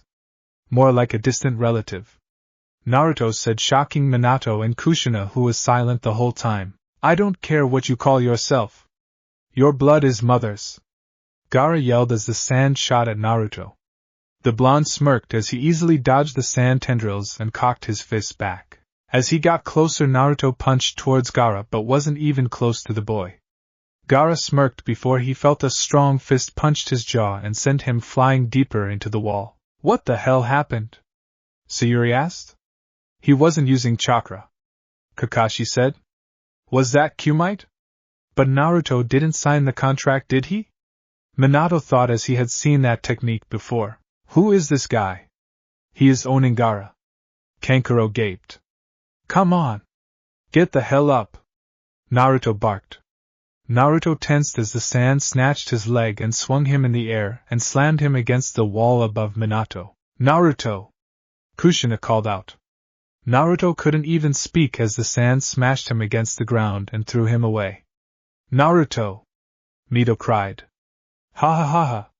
How is that, Uzumaki? Gaara screamed maniacally as the sand covered the left side his face, making to look like a Shikaku hybrid. What is wrong with him? Sayuri asked. He is a Jinchuriki of Shikaku no Ichibi. He is transforming. Reina spoke. Will Naruto be okay? Mito asked. Please, that probably didn't even hurt. Naruto-kun has had much worse than that. Naruto-kun is just toying with him, Reina said. So you came out to play, eh? Naruto asked as he dusted himself off. Gaara looked in disbelief as Naruto looked unharmed. You're going crazy, hun? Well, let's see who is the craziest. Naruto grinned crazily, making Minato and Kushina shiver. Oh no, Reina muttered. What? Sayuri asked. He's gonna cut loose. Gaara is a dead man, Reina said, getting looks from Team 7. Rika watched with an impassive face as Naruto laughed manically. His hollow mask started to cover the left side of his face, making him look even more crazy. Ready? Good, Naruto said in a crazy voice before blurring out of sight. Gaara's eyes widened as Naruto appeared in front of him in mid-air with a cocked back fist. Naruto punched Gaara's face, making it cave in, and sent him flying. As the boy went flying, Naruto blurred again as he appeared on Gaara's side. With an upward kick, Gaara was sent into the air. Naruto vanished and reappeared above Gaara and kicked his stomach, making the boy cough out saliva. While this was happening, Naruto was laughing like a maniac. Everyone was shocked at what they were seeing. Was this the silent and broody Naruto they all knew before? Gaara crashed against the ground in pain as Naruto appeared by him, his foot crushing in his chest. Get up! I'm not done yet. Show me what a demon really is. Come on! Naruto screamed as he kept stomping on Gaara's chest, pushing the boy into the ground while making a crater. Stop it! Leave Gaara alone! Temari screamed. Naruto ignored her as he kept stomping.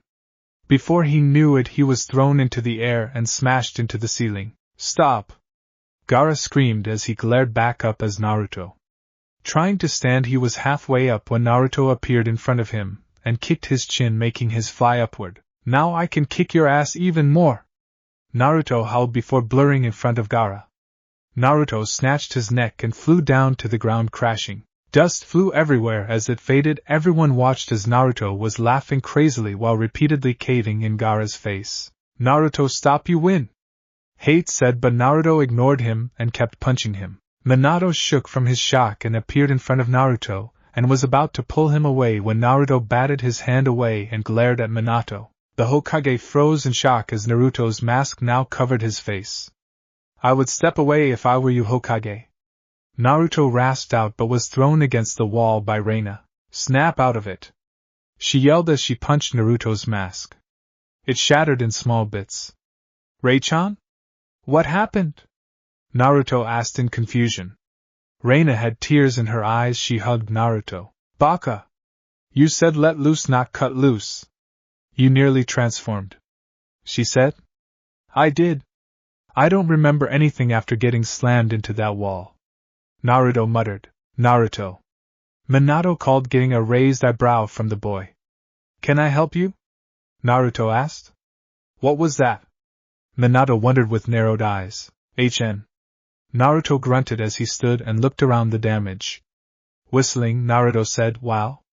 Must have been some fight. Reina scoffed. More like one-sided. You beat that Gaara kid to the ground. Literally. She pointed. Naruto looked to see a crater, and within it was a bloody and knocked-out Gaara. Well, I guess I won, hun? Naruto said sheepishly, getting sweat drops from his wife and Rika. Someone get a medic and take Gaara away. Let's continue the fights. Minato said while glancing at Naruto, who walked back up to his spot and sat against the wall. What was that? Sayuri asked, standing in front of Naruto. HM?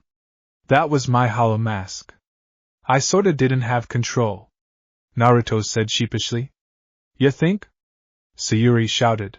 Next match, Sayuri Uchiha vs. Sakuabumi. Hate said. Sayuri sighed as she left, but not before Naruto pulled her down and kissed her cheek, making her blush harder than Mito did. Good luck. He smiled. I don't need luck. Sayuri waved him off before jumping off and landed where Gaara was. Wow, he really did some damage. Sayuri observed before turning to Zaku, who was smirking at her. So I get to fight an Uchiha, hun? Maybe after I win we can go for some lunch. Zaku said. Sorry, but there is only one boy I would let take me to lunch. Sayuri glared. Well then I guess I'll have to kick his ass. Zaku smirked. Begin. Hate said. Air slicer. Zaku yelled, shooting air blades at her. Sayuri dodged easily and charged for Zaku, who kept shooting air at her. You're weak. Sayuri growled as she fixed her stance and kicked his chin. YOSH. Sayuri, show your youth. Guy yelled. Yeah. Lee cheered with flames in his eyes. Sayuri's sweat dropped as she appeared behind Zaku. Since I can't do the primary lotus like Lee and Guy Sensei, I'll do my own version, she said as she started punching and kicking. Zaku blocked everyone while having a smirk. Is that it? Weak! Zaku taunted before grunted in pain as Sayuri punched his arm. "Oh, you bitch!" Zaku yelled before Sayuri kicked him down to crash against the ground. Sayuri roared as she came down with a kick to Zaku's stomach. "Lion's barrage!" she yelled out. Zaku coughed up blood as his eyes lost focus and passed out. "Winner Sayuri Uchiha," Hate declared. Sayuri smirked as she leaned down to his ear. "Oh, and the person who would take me out is no one other than Naruto Uzumaki. See if you can kick his ass," Sayuri whispered, making Zaku tense. She walked away as the medics took Zaku away. Once she was next to her team Kakashi, I smiled at her, which she returned with a smirk. Mito grinned while Sai was impassive. "Next up is Reina Uzumaki vs. Rock Lee," Hate informed. Reina nodded and left with Naruto smirking behind her. Lee roared in glee. "Go Lee!" Guy yelled. "Yeah," Lee yelled as he jumped over the rail and stood in his Goken stance. "You're Rock Lee, correct? The kid with the impressive taijutsu?" Reina asked, getting a nod from the bowl-cut boy. "Yash! I train under the greatest taijutsu master in the village." "Might Guy." Lee grinned. Reina nodded as she glanced at Hate. "Begin," he said. Lee nodded as he blurred above Reina, who just looked at him. "Leave Hurricane!" he yelled. Reina blocked the kicks with one arm before gripping his leg and throwing him away. Lee flipped in the air and landed safely. "That was impressive. This will be a great battle." Lee smirked as he charged once more. Reina dodged the punches he sent at her, and gave a round kick to Lee's side, making him grunt in pain and go skidding. Lee tried again and jumped in the air before landing on the ground in a crouch. "Leaf Whirlwind!" he yelled. Reina jumped over him and dodged the barrage of kicks he gave her. Seeing as she was gonna dodge, he leapt back. "Why are you not fighting back?" he asked. "I'm not fighting back 'cause I'm testing you," Reina said. "Testing me?" he asked. "Yes, testing if I want to be like Naruto and have some fun or end this quick so I can go home," Reina answered. "Well then I won't disappoint you," Lee yelled as he charged her. Reina blocked his attacks before punching his solar plexus and round kicked his jaw, making him crash against the wall. "That was fast," Kakashi muttered. "Nice hit," Lee grumbled as he picked himself off the ground. Reina remained impassive. "I'm gonna end this," she said before charging at him. Lee snapped his head towards her and jumped over the punch she threw and stood on the shinobi statue's fingers. "Take them off, Lee," Guy ordered. "What? Are you sure, Guy-sensei?" Lee asked. "Crystal." Guy grinned in a nice guy pose. Lee giggled in glee as he took off his weights. Reina raised an eyebrow before Lee dropped the weights, causing an explosion, shocking the genin and surprising Naruto and Reina. "Go Lee!" Guy barked with flames in his eyes. "Yosh, sir!" Lee yelled in glee before disappearing. Reina would have been hit if she didn't train with Naruto, so she barely blocked the punch Lee sent at her, but she skidded back. Guy was shocked, as was everyone else, while Naruto smirked. Kakashi noticed the boy and looked at Rika, who also had a smirk on her face. "Your speed is impressive, but..." Reina glared at him before her eyes turned teal and her hair turned golden. "Mine is better," she said as her ki rose and exploded, making Lee fly back. "Wonder why she did that," Naruto muttered. "Because she feels she also must show off since you used your mask," Rika said. "But it was an accident," Naruto whined. "Yes, but still," Rika smiled. Everyone was in awe as Reina was now in her Super Saiyan form. "Get ready, 'cause this ends now," she said in cold voice. Before Lee knew it, she was gone, and in front of him. With an uppercut he was gone. Reina grunted before appearing in front of him once more and kicked him against the ground and flew down and punched Lee's chest, breaking 4 ribs and making him cough out blood. As she held her fist there, her hair turned back to silver. "Sorry, Lee. You'll be fine," she said to an unconscious Lee. "Winner Reina Uzumaki," Hate declared. Reina nodded as medics took away Lee. Minato and Kushina stared at Naruto's small team. They needed to find out what was going on with both of them, so we won, Naruto muttered. "Yeah, but I bet the world tournament against Goku and the others would be more fun." Reina pouted. "Nah. I just can't wait for the androids to show up. Then it would be fun. Naruto grinned. Reina sighed and shook her head. Rika giggled at her son's antics. The matches were quite pathetic, but after an hour they finished. The winners were currently on the arena as the Hokage congratulated them. Congrats, guys. You are the winners of this exam and will go to the finals in a month. Now pick your numbers and we will announce your opponent. Minato said. All the winners picked their numbers and said them out loud as Anko wrote them down. She handed it to Ibiki, who read the matches. First match, Mito Namikaze vs Niji Hyuga. Second match, Shikamaru Nara vs Tamari Sabaku. Third match, Naruto Namikaze vs Reina Uzumaki. Fourth match, Shino Aburaim vs Kankuro no Sabaku. Fifth match, Sayuri Uchiha vs Sai Shimura. Naruto and Reina smirked at each other. That would be fun. Mito glared at Niji, who looked indifferent. Sayuri glanced at Sai, who was also indifferent. Shikamaru sighed a troublesome while Tamari fumed at his attitude. Shino was silent while Kankuro glanced at him wearily. Alright, those are the matches. Go to the exam stadium in 1 month. Use this time to rest and train to counter your opponent. Good luck. Dismissed. Naruto and Reina, you two stay. Minato ordered. I'll see you two later. Naruto told Mito and Sayuri, who nodded and left as Kushina and Rika walked over to them. Rika stood behind her children while Kushina stood by Minato. Is there a reason why you need to see my students, Hokage? Rika asked. Yes. We are to have a council meeting and they are needed. You won't need to be there. Minato said. She comes where we go. If you don't like it, deal with it, Hokage. Naruto said, getting a frown from him. It's okay. You two can handle yourselves, right? Rika asked. Of course, sensei. Reina nodded. Good. I'll catch you two later. I need to deal with a certain snake. Rika smiled, getting wide eyes from Naruto. He looked at her, demanding he be told later. She nodded and walked off, but not before giving the Hokage and his wife one more glance. Shall we go?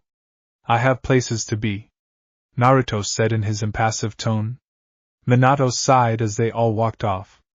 The whole way was quiet, with Kushina giving glances to Naruto, who was wearing his impassive face. She gave a glance to Reina, who also wore an impassive face, then looked forward. So how long have you two been married? She asked. The two were caught by surprise before Naruto answered. Here, we have been married for about 5 months. But where we currently live about 3 years. Naruto said. And where is this place? Minato asked, trying to dig out information. Somewhere you can't reach unless I, Rei-chan or Rikaka-san take you there. Naruto said, noticing Kushina wince. I'm guessing you had an call this meeting before we got here, correct? Naruto guessed as he heard some muttering in the other room. Yes. Minato said before walking in. Reina grabbed Naruto's hand and gripped it. Only known to him, she had a small fear of being around a council. The council on her planet were ruthless and always wanted her dead because of her tale saying she wasn't normal. But from what Naruto told her, this council were made of civilians and weren't that ruthless unless they really wanted you dead. He just said, watch out for the 3 old farts. Why have you called us here, Hokage-sama? Danzo asked. I have called the council because Naruto has returned. Minato said, getting wild looks from the council. Minato sat down in his seat with Kushina by his side. Naruto and Reina walked in and stood in the middle of the round room. To the side was the civilian council. On the left side of the Hokage were his advisors, and on the right were the shinobi council. And all around behind the council were ninja. And Naruto counted at least 10 in the room. Naruto Namikaze. You have returned. Koharu said, gaining Naruto's cold gaze. She slightly flinched while he stared at her. I prefer you call me Naruto Uzumaki, as I changed my heritage, Naruto said, getting weird looks from the council. What do you mean, Naruto? You are and always be the son of the great Minato Namikaze. A civilian said, getting Naruto's glance. Whatever. He muttered. He had no time to argue with an idiot. Let's get back on track. The first question is, why did you leave Naruto? Hamura asked. I left because I hate it here. Naruto said, now staring at Hamura. Hate it here? But Konoha is your home. Koharu said, getting Naruto's eye to twitch. My home is Earth. Naruto said. Earth? Is that some kind of backwater village? Danzo asked. Fool. Earth is another planet, filled with fighter way stronger than this pathetic waste. Naruto said, getting angry looks from the council. No one is better than Konoha, a Jonin yelled. Naruto glanced at him.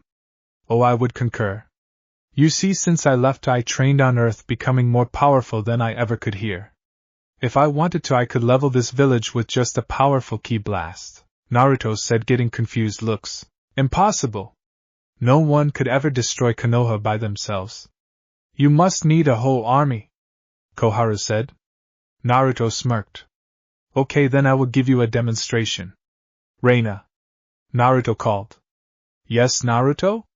She asked. Transform. Naruto ordered. Yes, Naruto. She nodded and turned to a Super Saiyan, getting wild looks from the council. That was so much chakra. What is this? How can someone have so much chakra?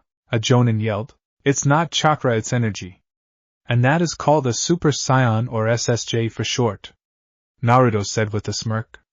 How can you achieve this much power? Hamura asked, still blinded by the light she was emitting. This is incredible. I must have her. To be able to become this Super Saiyan thing is a gift from Kami. If I can get her under my control, then I would definitely become Hokage, Danzo said as he tried activating his Sharingan. Reina felt a pull on her and tried focusing in on it. After glancing around the room, she found the source. Whispering into Naruto's ear, he raised an eyebrow. Is there a reason why you're trying to control my wife, Danzo? Naruto asked with a glare, shocking the man. I have no clue what you're talking about, young Naruto, Danzo said, trying to play it off. I hate being lied to, old man. Naruto glared harder as his ki was rising. Wait, did you say wife? Sam asked. Yes. Reina-chan along with Kira Kitsune are my wives, Naruto answered, shocking the council, including his parents. He had 2 wives? Can we meet your second wife? Hamura asked. Hell no. Besides, she is on Earth. Now I bet some of you are wondering what I did when I left. I trained my ass off. And achieved this. Naruto smirked as he also transformed into a Super Saiyan, shocking the hell out of everyone. And I could go a step further than Ray-chan. This is called Super Saiyan 2. Naruto smirked as he concentrated and raised his power.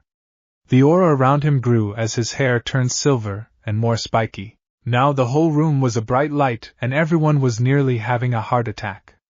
Minato now believed their words at the beginning. If they wanted to, they could destroy Konoha.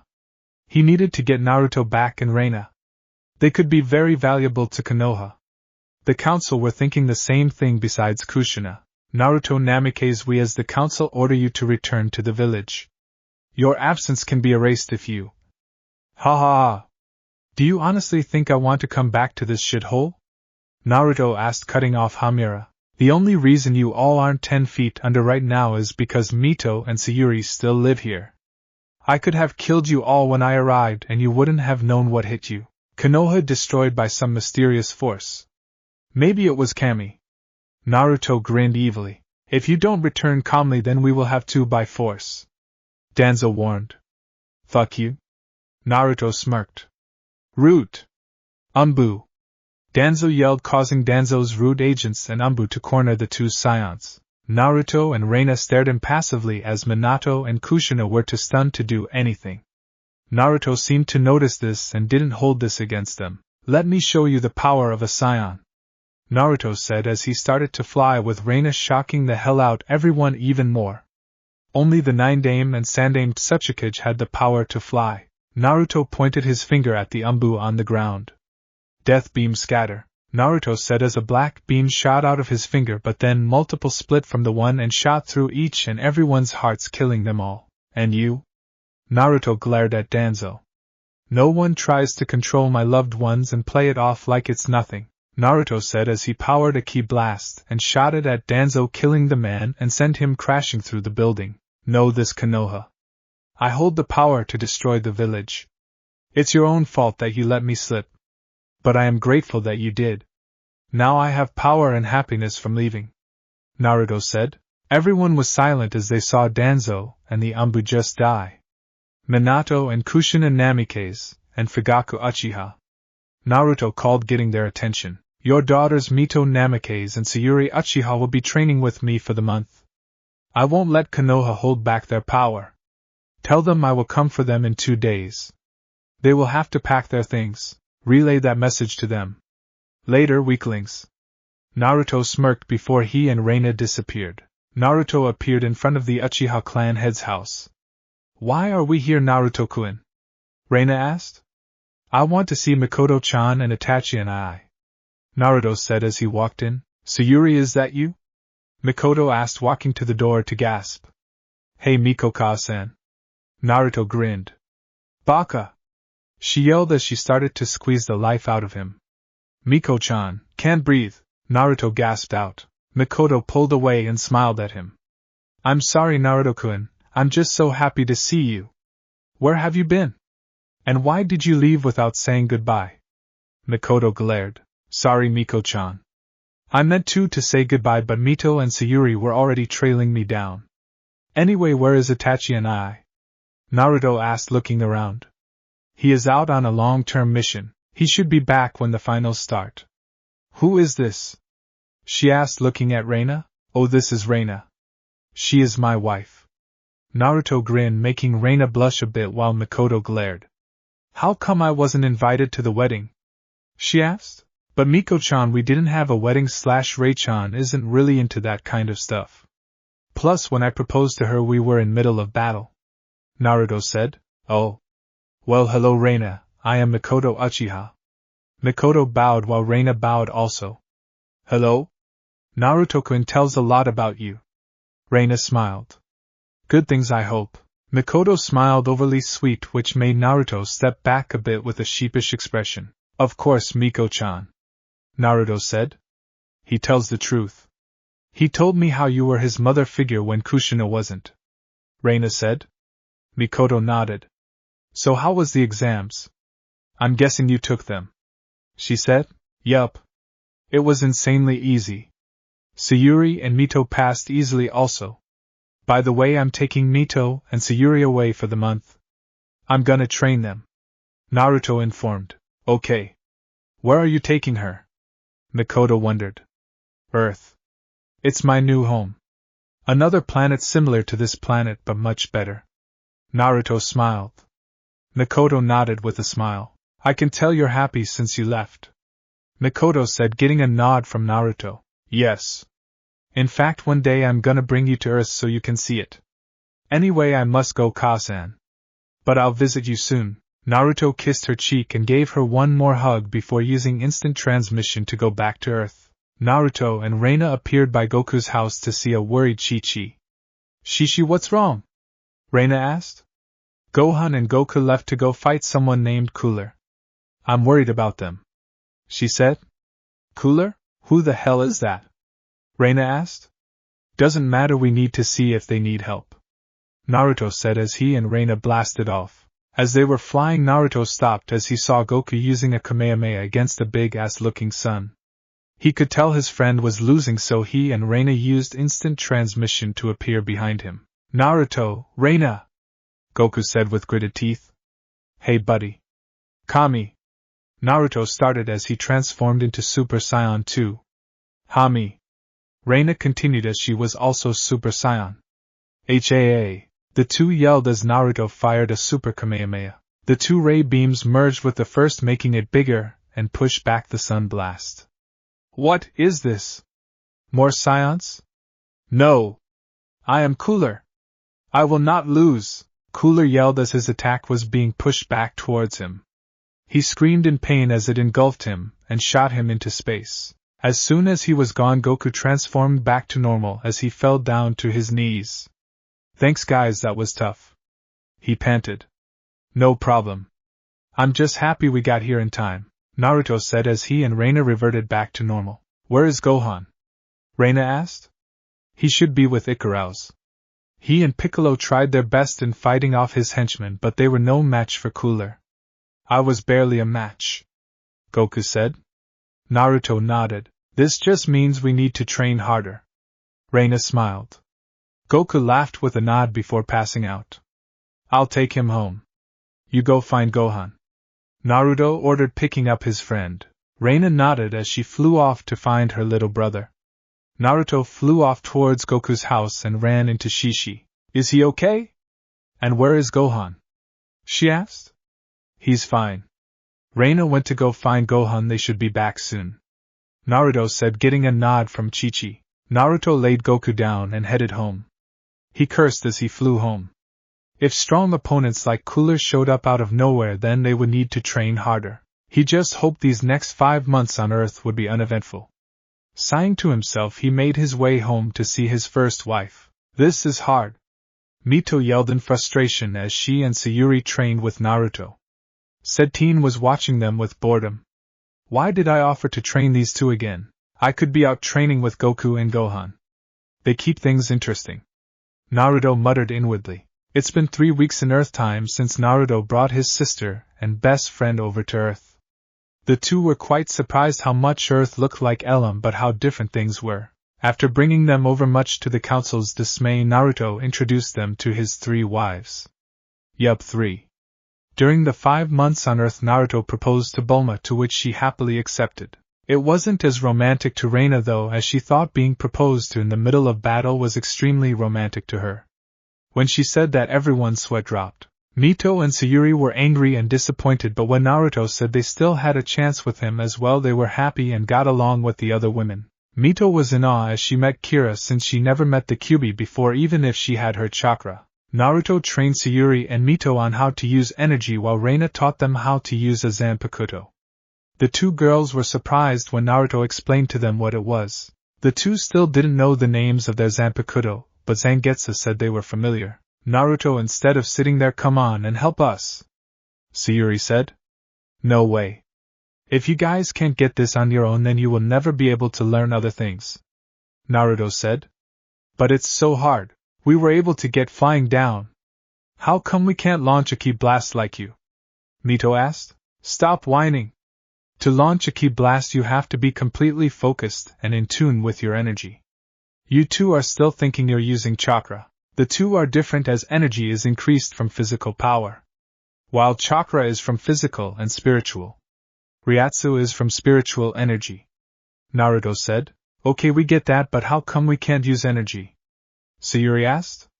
Because you guys are not on the level to do such things. I tried telling you, but you 2 ignored me. Before you start using energy, you must train your body. Plus, you 2 still aren't quite used to Earth's gravity, as it is much heavier than Elam's. Naruto said. So what do we have to do? Mito wondered. Well, I'm not gonna waste my time teaching you guys such simple stuff. So what I'm gonna do is hand you over to someone who's retired and is not doing a single thing about now. Naruto grinned. Who? They asked in unison. You want me to do what? Rashi asked. I need you to train them like you did Goku and Krillin. Please, Master Rashi. They're hopeless and I don't have time to babysit them all the time. Naruto begged. What do I get out of it? Rashi asked in an annoyed tone. Well, first off, they're girls, so you can put them in whatever outfit you want, except it can't be slutty. And I'll give you some of Bulma's workout tapes. Naruto grinned. Rashi gained a nosebleed at that. Really? He asked. Yeah, but I'm warning you about my sister's Rashi. Mito is my sister, and I see Sayuri as my close friend. Plus, I'm dating them, so. Naruto trailed off. Alright. Sheesh. Fine, I'll train them. But make sure I'm invited to the next karaoke. Rashi said. Sure, Rashi. Anyway, see ya later. Naruto saluted after saying bye to the girls and used instant transmission. Alright girls, put these outfits on. And we will begin your training. Rashi said, handing them the same outfits Goku and Krillin wore when they were kids. Why are we putting these on? Aren't our regular clothes just fine? Sayuri asked as she eyed them. No, these outfits are special for your training, now put them on. Rashi ordered, getting size from the girls. After 10 minutes the girls came out wearing the modified outfits. They each wore a tight tank top that squeezed against their bust with suspenders, but the pants were cut into tight shorts that stopped at their thighs. Are these really necessary? These shorts are making my panties ride up my ass. Sayuri said, trying to pull the shorts down so they would be a little tolerable. I'm having doubts that Goku and Krillin wore these. Mito muttered as she tired loosening the shirt. Great, you girls put them on. Now you might notice that the outfits feel heavy, right? Rashi asked. No, not heavy, just uncomfortable, Sayuri said. Hun? You don't feel the weights? Rashi asked. No way. We feel light as a feather. Naruto-kun told us to take off our weights when we got here on Earth, Mito said. You wore weights before? How much did you have on? He asked. Well, Sayuri had about 200 pounds on her legs and 100 on her arms. I had 200 everywhere, Mito said, making Rashi's eyes bug out his head. These kids from this Elm place are insane. When I first met Naruto, he had 2 tons on each limb. I wonder how much he is wearing now. Rashi thought. Fine. Take those off and put on your regular clothes. Until I can find some more weighted clothes like those, we will just be adding weight to you. Let's go after you're done, Rashi said. The girls nodded, happy to get out of those clothes. They really didn't mind wearing them, but they wanted to wear them for Naruto, not some creepy old man that reminded them of Jiraiya. Naruto sighed in relief as he appeared in his house. Hey Naruto-kun. Where are the girls? Kira asked as she walked into the living room. Oh, I dropped them off at Rashi's. I think they need to train with him before with me, Naruto said. Oh, okay. So what are you doing now? She asked. Nothing now? Why? Naruto asked. 'Cause I just want to spend some time with you. We haven't really spent much time since you made that wish, she said. Naruto nodded his head. Okay, Kira-chan. How about I take you shopping? Naruto asked as she got stars in her eyes. Really, Naruto-kun? She asked. Yeah. Naruto smiled. Okay. I'll go get dressed, she said before walking off in glee. Naruto then noticed what she was wearing and tried not to pass out. She was just wearing her undergarments. A red bra and black panties. Guess she really doesn't like clothes that much. I wonder what Bulma-chan and Reina-chan are up to, Naruto thought. On cue, Reina walked in the room with an irritable expression on her face. Rei-chan, what's wrong? Naruto wondered. Reina glanced at him as she sat on the couch and sighed. I just lost a match, she said. Hun? Naruto asked. That prick Vegeta tricked me in sparring with him, saying he bet I couldn't beat him without going Super Saiyan, something that he hasn't achieved, by the way. Reina said. So how did you lose? Naruto asked. He was able to use his Gallic gun on me. I was able to deflect it, but he somehow managed to control and sent it back at me. She pouted. It's okay, Rei-chan. At least next time you will be ready. And be able to kick his ass twice as hard. Naruto grinned at her, making her smile. Thanks, Naruto-kun. I feel much better, she said as she pecked his lips. Anytime, Rei-chan. Naruto smiled. Okay, Naruto-kun, I'm ready to go, Kira said as she walked in. Naruto looked at her attire. Black skinny jeans with a red short-sleeved shirt, which showed a bit of his stomach, along with black flats. Alright then. Let's go, Naruto said as he was about to use instant transmission, but Kira stopped him. Nope. We're taking the car. She grinned, making Naruto pale.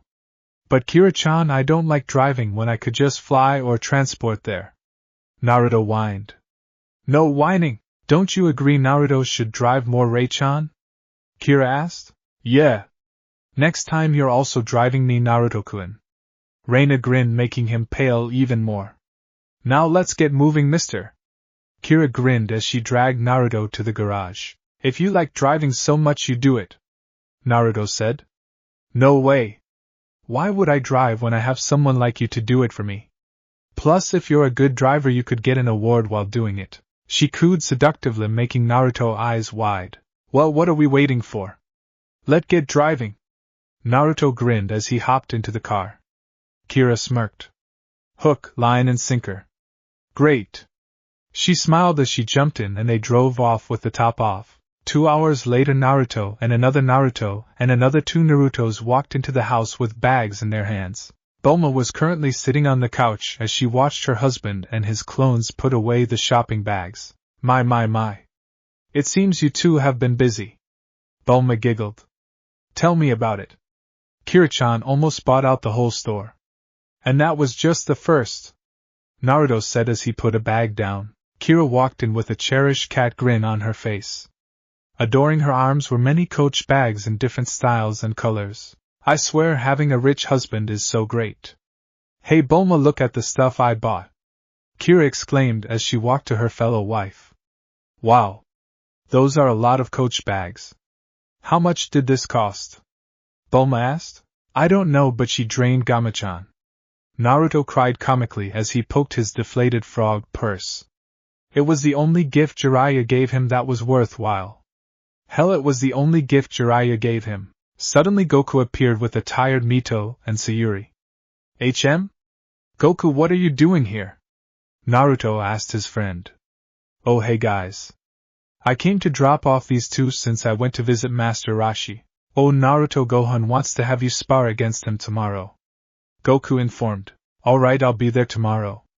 Naruto nodded. Alright then, see ya. Goku grinned before leaving. Ugh.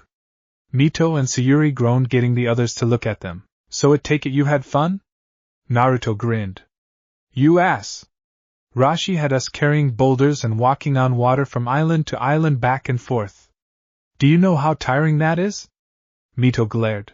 Not to mention he made us rub his nasty ass feet. Something about having good hands to use attacks. What does that even mean? Sayuri shouted. Naruto laughed before heading to bed. Not much later he was joined in bed by his 3 wives that managed to snuggle with him. Kira was laying on top of him. Bulma was gripping his right arm while Reina gripped the other. Chuckling to himself, he went back to sleep. The next morning Naruto woke up to see that Bulma was putting on her bra and already had her panties on. From seeing her hair he could tell she just got out the shower. Bulma blushed while Naruto just smiled. Morning, Bulma-chan, he said. And morning, Naruto, she said. Naruto stood and started stretching till Bulma asked, Naruto? Said Blonde turned to see what she wanted. Yeah? He asked. How can you be so calm and patient with me when we haven't even had sex yet? I mean, you just woke up seeing me half naked but you weren't affected in the slightest. She said. Because I love you, Bulma. I respect your decision to wait. I don't care if we never have sex, I'm just glad you're mine and no one else's. Naruto said with conviction. But we've been married for a few months now. I don't. Naruto shut her up with a kiss. After pulling away he said, like I said, I don't care if we never have sex as long as you're mine, I don't care. Do I want to make love with you at some point? Yeah, of course I do, but I will wait for you, Naruto said. You know I do love you, right? It just feels as if now isn't the right time. Plus I want to spend a couple more months at this age before you change me. Bulma said. Bulma, I know you love me. If you didn't, you wouldn't have said yes when I asked. Now are done worrying? Naruto asked. Bulma nodded with a smile. Good. Naruto smiled before kissing her one more time and entered the bathroom. Bulma smiled, happy that Naruto didn't mind, and moved on. One day, Naruto-kun. One day we will, I promise. She thought before leaving the room. Meanwhile, with the blonde, Naruto entered his bathroom to see that one of his wives were in the shower. Naruto I smiled as he took off his shirt and sweatpants and hopped into the shower and kissed the woman's neck. Morning, Heim, Naruto said. And Naruto-kun, what are you doing here? A familiar voice said.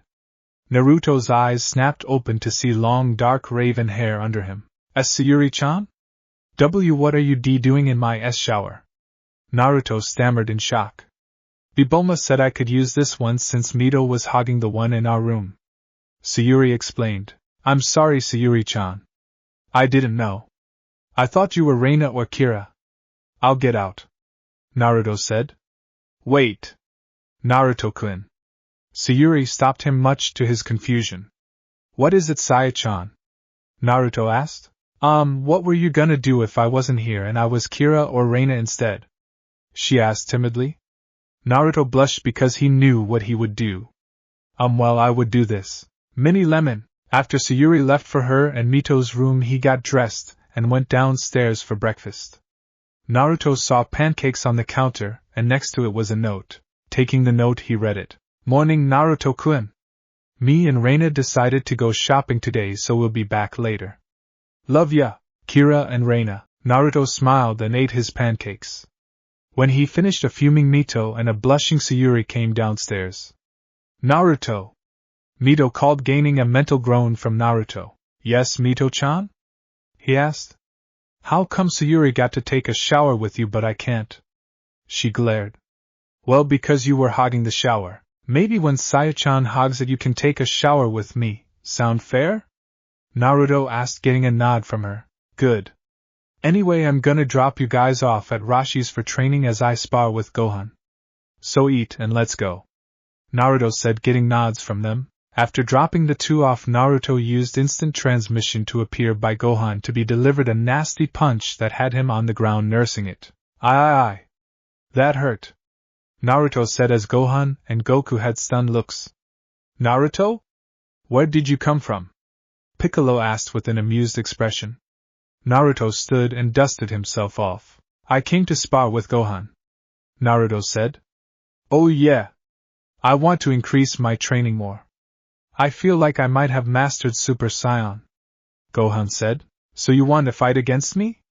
Naruto asked. Yeah. Gohan grinned. Well, okay then.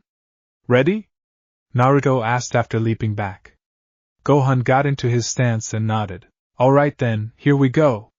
Naruto roared as he blurred above Gohan, ready to deliver an axe kick. Gohan barely dodged as he was clipped by Naruto. That was fast. They all thought. Gohan then charged at Naruto and started giving the teen a barrage of punches. Naruto blocked everyone before Gohan surprised him and appeared on his left and punched his ribs. Naruto winced in pain and backhanded the boy away.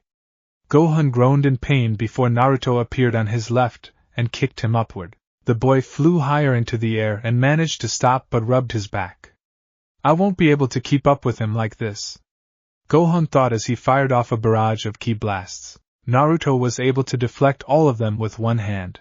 Gohan was surprised, but was surprised even more when he was slammed towards the ground. Once he hit the ground, he looked up to see two Narutos staring back at him. Naruto nodded to his clone and the clone flew down at Gohan, ready to pound him deeper in the ground. Gohan saw this and shot his hands forward. Masenko, ha! Gohan yelled as the yellow ray blast shot at the clone. Naruto's clone was surprised he didn't even block the attack and let it kill him. Naruto watched as the ki ray came at him. With a flick of his hand he knocked it away. Gohan was stunned but snapped out of it and got out the ground. Pretty good, Gohan. Now let's cut this warm-up short, Naruto said as his hair started to raise before he became a Super Saiyan. Gohan also turned into a Super Saiyan and lunged at Naruto. Naruto blocked all the boy's punches and blocked his knee with his own.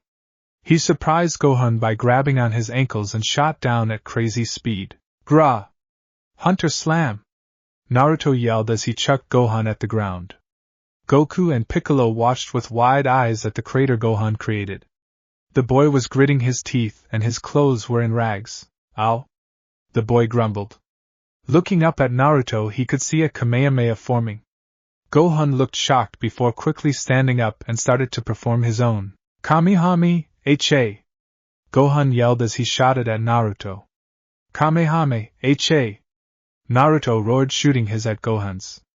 Both blue-ray blasts collided with each other. Naruto pushed against Gohan's while Gohan did the same. Naruto pushed more, forcing Gohan's back. Can't lose, the boy thought before powering up. Naruto and Goku watched with interest as Gohan's hair became more rigid and his muscles grew a bit. So you took my advice, Gohan? Naruto smirked before knocking away the energy. That form is useless, is it not, Gohan? Naruto asked. Gohan nodded. Yes, but it gave me enough energy to fight back, Gohan said. Naruto smiled as he powered down with Gohan following suit. Very good, Gohan. You have improved since we started. We have more time to train before that kid from the future told us the androids were coming, Naruto said. Goku and Piccolo raised an eyebrow, wondering why Naruto didn't say Trunks' name. He probably didn't pay it no mind and forgot. Man, this will be so much fun. Goku grinned inwardly while Piccolo smirked, having thoughts along the same line. Alright then. Let's get started. Naruto grinned as they began training once more. They could all say one thing. Naruto was a great sparring partner. Time passed for the Z fighters as it was now time to fight the androids. Mito and Sayuri only had 2 days till the finals started, which meant another 5 months on Earth. During the past year and a half, Sayuri and Mito were now on par with Gohan when being a Super Saiyan. The fighting styles came easy since they were already ninja. Things definitely changed for the Uzumaki family, and the other Z fighters were about to find out exactly what. They were all currently standing on a cliff over Ginger Town. The ones present were Tien and Koitsu, Yamcha, Krillin, Piccolo, Kira and Reina, along with Bulma and an extra. "Hey guys, long time no see, hun?" Krillin grinned as he touched ground. "Wow, things have changed. Except for Piccolo, still green as ever, hun?" Krillin teased. "Still bald as ever." Piccolo smirked, making Krillin sigh before setting sights on Bulma and an annoyed Yamcha. "Hey guys." Krillin waved as he walked towards them. "Yo Krillin! Where you been, man?" Yamcha asked. "I was on Kami's lookout training." "So Bulma, what's with the kid? Is it yours, Yamcha?" Krillin wiggled his eyebrows. "Ain't my kid. You wouldn't believe whose it is," asked Bulma. Yamcha said. "If it's not yours, then it has to be Vegeta's," Krillin said, getting a scoff from Bulma and a chuckle from Piccolo. Tien was wondering whose kid it was also, but kept quiet while Reina and Kira were cooing over the giggling baby, and Bulma smiled. "Hey guys." Goku grinned as he and Goku landed. "Goku! It's been so long. How you been? And what about you, Gohan? You look like you've gotten stronger." Krillin grinned, getting a happy nod from Gohan. "Yup. I sure have." Gohan grinned as he wore his father's outfit, and his hair was in a ponytail. Goku didn't change but noticed the women fawning over the baby. Gohan noticed and went to go see him. "Goku, do you know whose baby that is?" "Yamcha is being all mysterious while Bulma keeps giggling at me." Krillin moped. "You mean you can't tell?" "It's Goku.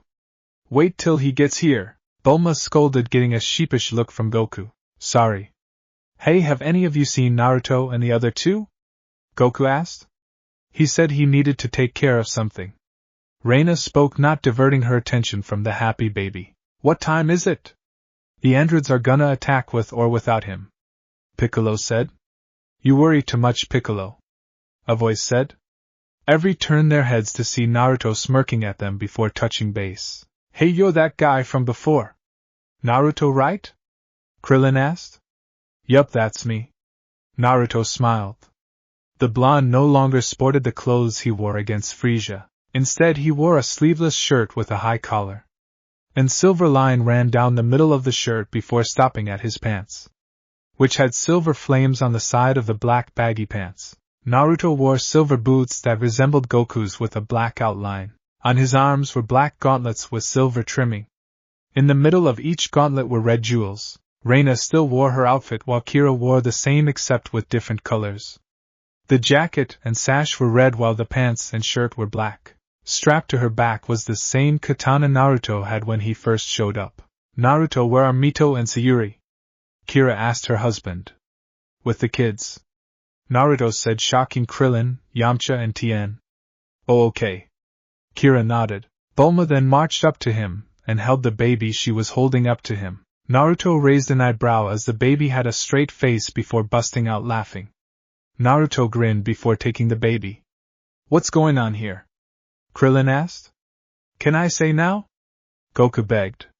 "Fine," Bulma sighed. "Thanks. That baby is Bulma's and Naruto's. His name is Trunks," Goku said, shocking Krillin to the core. "What?" Krillin asked in disbelief. "You missed a lot while you were on the lookout, Krillin. Naruto and Bulma have a kid together and married, as well with Sayuri. She has twins," Goku informed. "This guy is married? To all these women?" Krillin asked. "Yeah, luck bastard," Yamcha muttered, getting Bulma to giggle, Naruto to grin and Tien to nod with him. "That's it, no more. I am not going back there, too many stuff happens without me." Krillin moped. "Oh, and did I mention I'm Trunks' godfather while Shishi is his godmother also? And Gohan is the godfather to Sayuri's twins," Goku said. "When did this happen?" Krillin asked. "Well, Naruto began when all this started. Flashback, 12 months ago. Naruto came home beat. He trained all day and night with Goku and Gohan. Those two were insane. Well, he could have kept going if he wasn't trying to control his Super Saiyan 2 form. Naruto dug in his pocket and pulled out a senzu bean. After eating, he felt much better. Naruto was able to have Kira convince Korin in giving him the recipe for senzu beans. And now they had like a senzu tree in the backyard. Naruto-kun, is that you? Mito asked as she walked downstairs. Yeah, what's up, Mito-chan? Naruto asked after sitting down. The red-headed girl walked downstairs wearing nothing but a tank top and some black panties. Ever since Naruto brought the two girls to Earth, their bodies have been changing like his did when he trained under King Kai. She no longer looked 13 but 17, and she kinda was just like Sayuri. Her ass had gotten bigger along with her boobs. She was at least a DD cup now, while Sayuri was a high D. But that ass made up for it. What are you doing here? Weren't you training with Goku and Gohan? She asked. Yeah, but Chi-Chi convinced them to stop training, so I was able to slip out of there. What about you?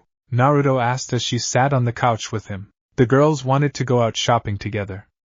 I wanted to, but really didn't feel like it. They just left, in fact.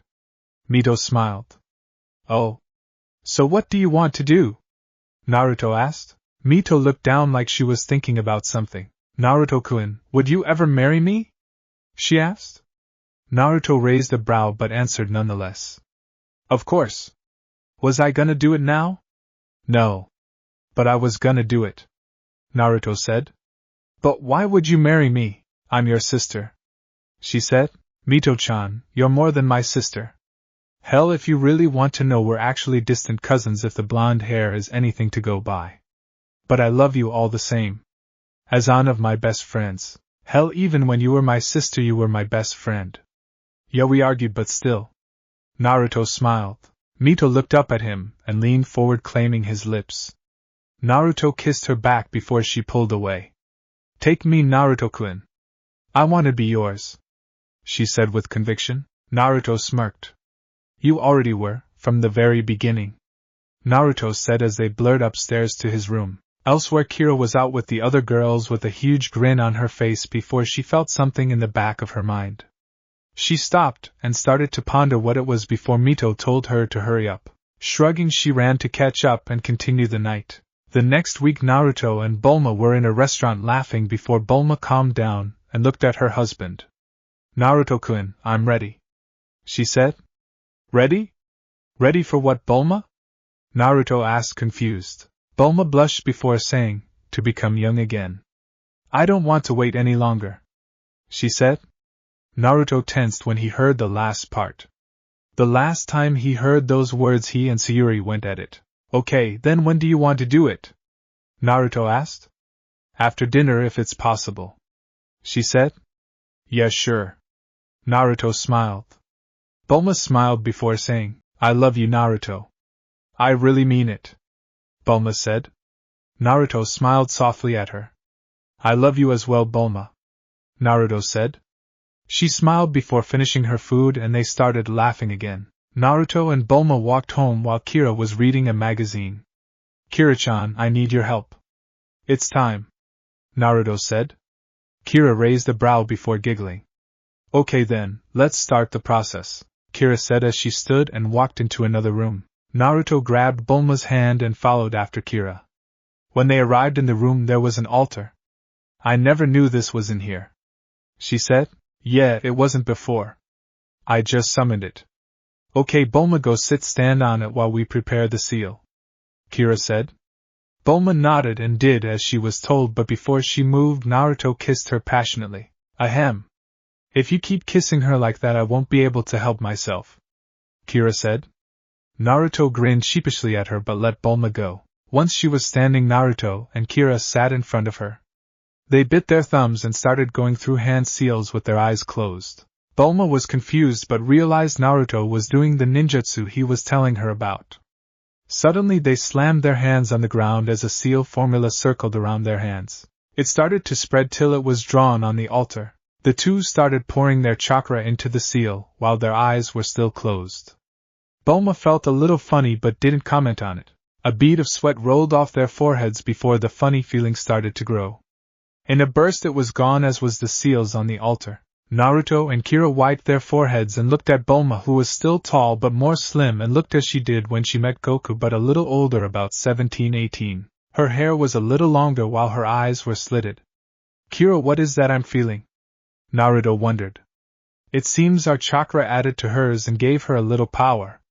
Now she won't age as fast. She will look like that till she reaches about 36. Kira answered. Naruto nodded and stepped forward. Bulma? How do you feel? Naruto asked. Bulma looked around before her eyes settled on Naruto. She smiled and jumped at him, hugging him tightly. Naruto caught her and held her close. Thank you so much. I love you, she cried as she kissed his face, then his lips. Naruto kissed her back before she pulled away and smiled at him. Now, she said. Now? He asked. She nodded and walked out the room while shaking her hips. Naruto's eyes widened before getting a grin. He turned to a pouting Kira and pushed her against the wall and stole her lips. She moaned as he groped her left tit while playing with her ice cream with the other. Kira was in bliss as he dominated her. It always turned her on no matter what. She loved it when he took what he wanted from her, and she was happy to give it to him. Thanks, Kira-chan. You will get your reward later. This was just a peek. Naruto kissed her once more before leaving. Kira pouted cutely as he left. Now he had her all heated up, but she would calm down and have him later. Oh yes, she would. And that's what happened. Naruto said in a really safe way. Hun? Krillin asked. I said we got married, knocked boots with both of them, and she got pregnant. Naruto shrugged. Oh, that's what I heard. But what about how you turned her young again? He asked. Oh, that's easy. I just used a sealing ritual to turn her young again. Naruto grinned before his son grabbed his hair, making yelp. Ow, Trunks, don't pull Daddy's hair. Naruto smiled as Trunks giggled. So his name is Trunks, hun? What about the other kids? Krillin wondered. Well, Sayuri had a boy and a girl. Our son's name is Izuna, who is her ancestor. And my little girl is Haim. Naruto smiled. Hey! A gruff voice yelled. Naruto and the others looked up to see Yajirobe flying down in his car. Hey Yajirobe, are you gonna help us against the androids? Goku asked. Hell no, Korin just wanted me to drop these off. He knows Naruto has some but wants to get rid of these. Yajirobe said, tossing a small bag to Goku. Thanks. Goku said. Yeah, whatever. See ya around. He waved. Once he was in the air and leaving, Piccolo asked, What time is it? The kid from the future said the androids would appear at 9:45. Don't really know the time. Krillin shrugged. Maybe he was just making that up. Bulma shook her head. I doubt it, Krillin. Why would he come all the way to the past to pull our legs? She asked, making Krillin smile sheepishly. Hey, has anyone seen Vegeta? Goku asked. That prick is in space somewhere taking out his frustration. Bulma said. Yeah. He blasted off yesterday when we went to go visit Bulma's parents. Vegeta was mad that he hadn't been able to become Super Saiyan at all. Naruto said, throwing Trunks up and catching him, making the baby laugh. Suddenly they heard an explosion and turned to see Yajirobe's car was on fire. What the hell? Bulma, take Trunks, Naruto said, handing over his son. After that he created 2 clones and sent them to help the fat man. I think those were the androids. Gohan said. Yeah, but I can't sense them. Naruto said, looking over the city. Maybe we should split up. Krillin suggested. Right. If you find them, raise your ki. Scatter. Piccolo barked as everyone but Naruto left. He summoned 3 clones. Listen, Bulma, I want you to go home with these clones and stay with the others, okay? I'll be back soon. Naruto kissed her and Trunks before blasting off. Bulma stared after her husband in worry. She heard a whimper and looked at her son, who was about to cry. Don't worry, Trunks. Daddy will be back soon, okay? Come on, clones, she ordered. Right, they said before taking off. Naruto was standing on a rooftop looking over the city with calculating eyes while Reina and Kira were flying around. Piccolo was way above them while Gohan and the others were patrolling the streets. What kind of androids are these? That kid said they had unlimited energy. If that's so, why can't I sense them? Naruto thought with irritation till he felt someone's key drop. What the? Naruto concentrated before finding out it was Yamcha's. Naruto flew off to the dropping of ki while the others followed his example. When Naruto got there, he saw a hand through Yamcha's chest while an old man wearing some weird getup was choking him. Not to mention a raging fire beside them. Yamcha! Naruto yelled.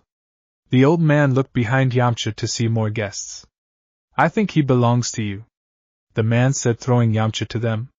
Krillin caught him as Naruto and Goku glared at him. So these are the so-called big bad androids? Kinda funny looking if you asked me. Piccolo commented, getting a sweat drop from Reina and Kira. Look who's talking, Skin and Cape. They thought. HM? It's kinda surprising that you know we are androids. But, the old man said. He looked at the group and stopped at Goku. I'm surprised that all of you anticipated our arrival on this island. Tell me, how did you know we would come and bring so many others? The man asked. None of your damn business. Naruto growled, barely suppressing his ki. If you're so tough, make us. Piccolo said. Very well. The old man smirked. Piccolo, shut up. Do you want more innocent people dead? Naruto asked as the others got into a fighting pose. What do you mean? Gohan asked. I mean that this guy could care less if he blew up the city. He already killed Yamcha and others. Naruto explained. You are very observant. Who are you anyway? The old guy asked. I have no data on him. 20. The fat white guy said. Neither do I. 19. 20 agreed. Well, you see, I'm not from here. Now let's take this somewhere else. Naruto said. Why? We could settle this right here. 20 said. No way. There are too many people here. Someone else might get hurt. Goku said. I agree. There are too many people in the way.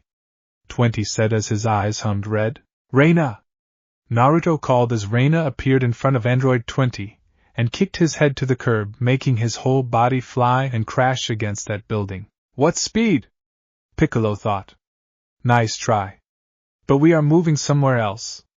Follow us, Naruto said before giving Reina a look. She nodded before everyone took off with 20 and 19 behind them. After they left, Reina used a water jutsu to put the fires out and looked at Krillin, who was helping Yamcha. He's barely alive.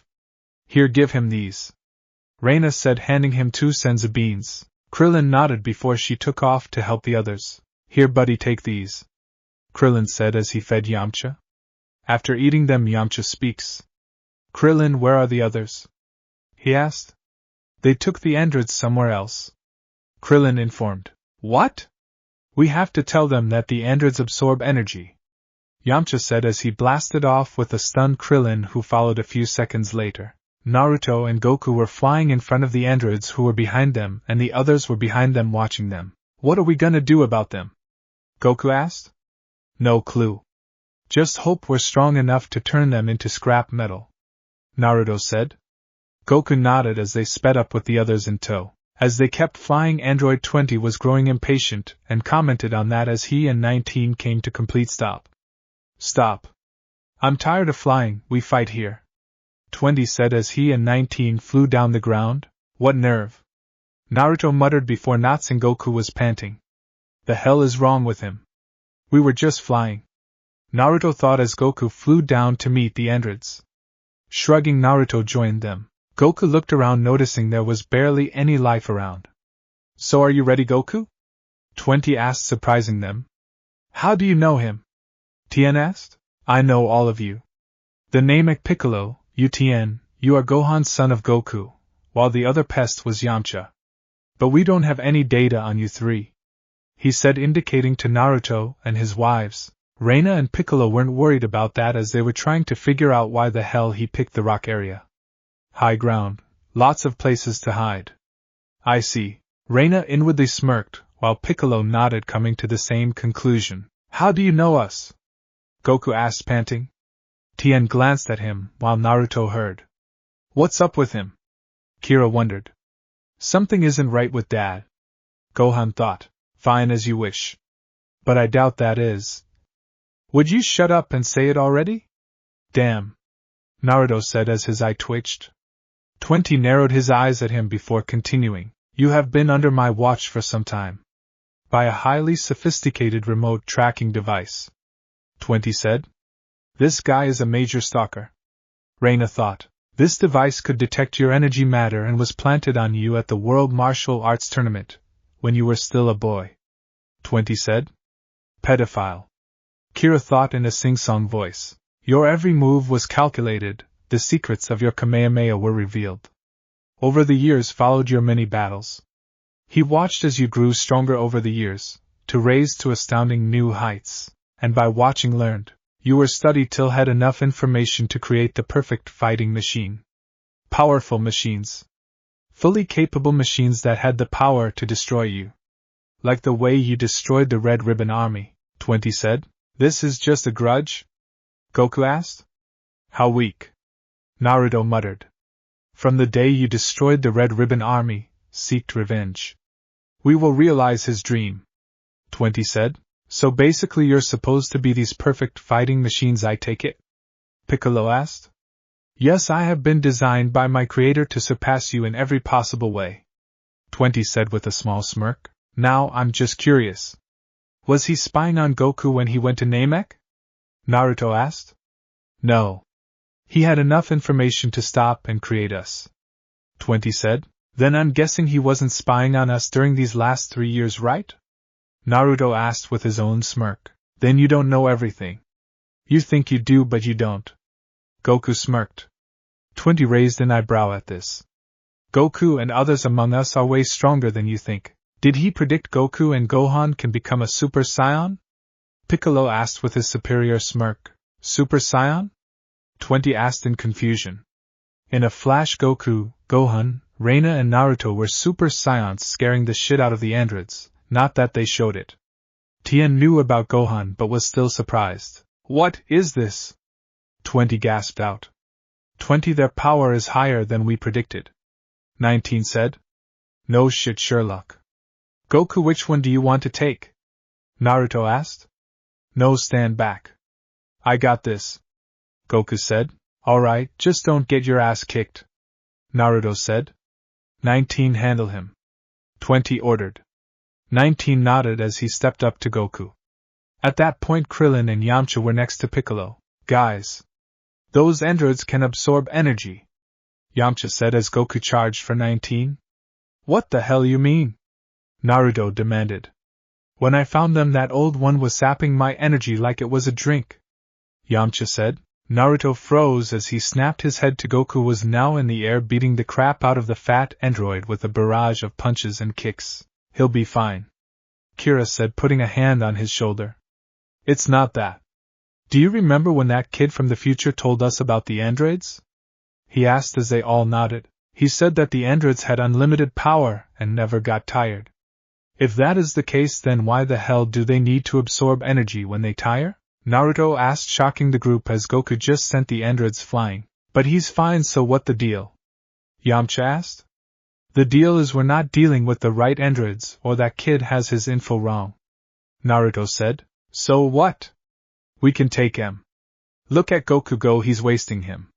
Krillin grinned. Yeah, I'm not worried anymore. Yamcha agreed. You should be. Reina said. Hun, why? Tien asked. She's right. Goku is not his confident self. He's not even hurting the android. He is gonna need our help. Piccolo said. What you talking about? He seems fine. You're just paranoid. Tien said. No, Tien, Piccolo is right. Dad is getting weak. Gohan said as his father sent 19 crashing towards the ground. That doesn't look weak to me. Krillin muttered. Man, what a shot, that was awesome, Yamcha grinned. Naruto and his wives narrowed their eyes as they saw 19 get back up. Hun? He's up, Krillin said. What are those guys made out of? If Goku hit me like that, I would be out cold, Yamcha said with Tien agreeing. Kamihame. Goku said, struggling to power it up. Naruto's eyes widened. Ha! He yelled, shooting at the giddy 19. No! Naruto yelled as he kicked the blast away, shocking Goku and the androids. And Naruto? What are you doing? Goku asked while panting. These scrap heaps absorb energy, and you look like you're out of it, Naruto said. Goku gripped his chest while panting harder. Hey, what's wrong with Goku? That android sapped all his strength, Krillin said. No, that's not it. It's something else, Piccolo said as 20 frowned. Damn it! He was so close. Who is this guy? 20 thought, glaring at Naruto. Goku's hair started to fade as he turned back to normal. Everyone's eyes widened when they saw this. Now 19. Do it whilst he's distracted. 20 yelling inwardly. 19 seemed to have the same idea and charged for Goku. Naruto glanced at him and spun around, kneeing the fat one's stomach. Not so. Naruto then cocked his fist back and punched 19, flying. Fast! Naruto yelled. 20's eyes widened as he saw this. Gohan was eyeing his father before noticing him grip his chest. I know what it is. It's the virus, Gohan said, shocking the others. Virus? Krillin asked. Naruto's eyes snapped to Goku as the man passed out. Naruto blurred behind him and grabbed the back of his shirt. So the virus is here, hun? Yamcha. Make sure Goku goes home and takes his medicine, Naruto said, tossing Goku over to him. The man caught him and nodded before taking off. I guess he was right. The virus was late then, the boy said, and Goku thought it was a mistake. But it seems his visit has already changed history, Piccolo said as 19 came back, glaring at Naruto. Oh, so you're alive. It's a good thing I didn't hit you when I was a Super Saiyan, or your head would have been crushed. Let's change that, shall we? Naruto smirked as he powered up again. But before he could move, both jumped out of the way when a ki blast was sent at them. Naruto narrowed his eyes at the destruction it caused before smirking. I wondered when you would show up. Naruto raised his head, looking to the sky. Vegeta, Naruto said. Fool. Vegeta smirked back. The prince was in new Saiyan armor that Naruto asked Bulma to create for him later. How was my tip? Did it work? Naruto asked. Oh, it worked all right. Worked better than expected, Vegeta said. Good, now you can stop moping around. Naruto smirked as Vegeta glared at him. Another pest? How many of there are you? 20 asked. Does it matter? Naruto asked. No matter.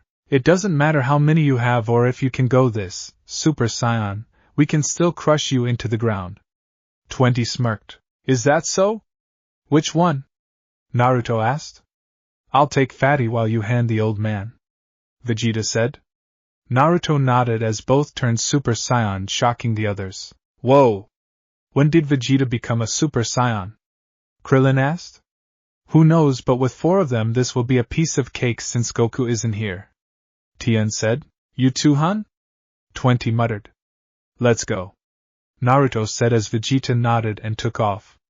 Naruto smirked before teleporting in front of Jero with a ki blast pressed against his chest. Can't absorb if it's against your chest now, can you? Naruto smirked as he blasted to android away. Whoa! Naruto blew him away, Krillin said. Look at Vegeta, Tien said as Vegeta was knocking 19 around. Is that all you got? Weak, Vegeta said as he kicked 19's chin and teleported above him and smashed him down. Naruto was busy dodging 20's sloppy strikes before grabbing his hand and gripped it tight.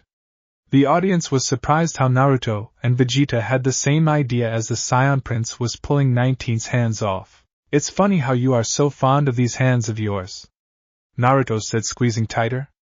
Let go!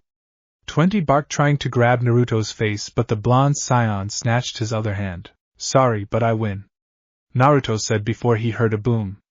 Glancing behind him, he saw Vegeta wipe 19 off the face of the planet. Android 20 took this chance to blast Naruto away and zoom off. Naruto shook his head as he saw 20 get away. We need to find him, Naruto said. Wait, a voice said. Naruto and the others turned around to see Bulma. What are you doing here, Bulma? Naruto asked as she got out the flying car. While you play Gugu with your woman, I'm gonna look for the android you let get away. I can handle it on my own, Vegeta said as he blasted off. Damn him. Naruto gritted his teeth, about to go till. Not so fast, Naruto Uzumaki. You're not following him till I tell you this information, Bulma said. But Bulma, Vegeta is gonna kill the android before I do, Naruto said. I'm serious, Naruto, Bulma said, giving him the look. Naruto tensed when he saw that look. That was the "you will get no ice cream later" look. What is it? He asked. Good. She smiled. Now I think that android you're fighting is, she said.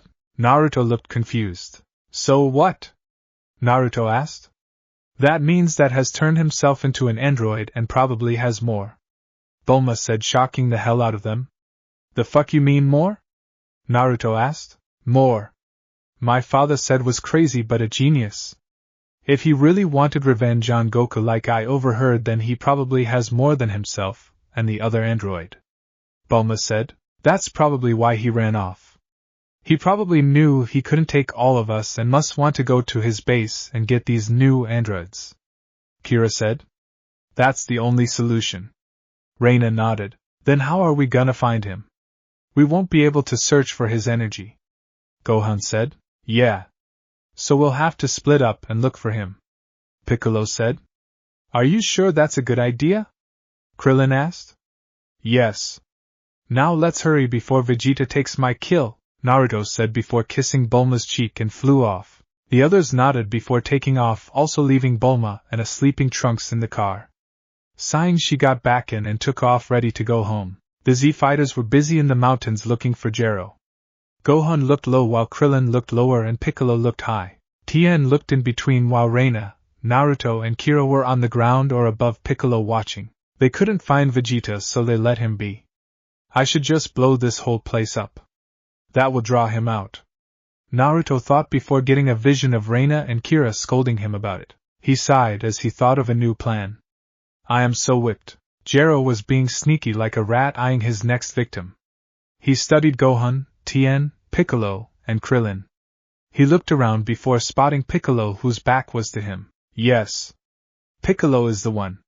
He is the next strongest after Vegeta, I think, Gero thought before silently approaching the Namek. Having a victorious smirk, he charged and snatched Piccolo. The Namek struggled as his energy was being drained.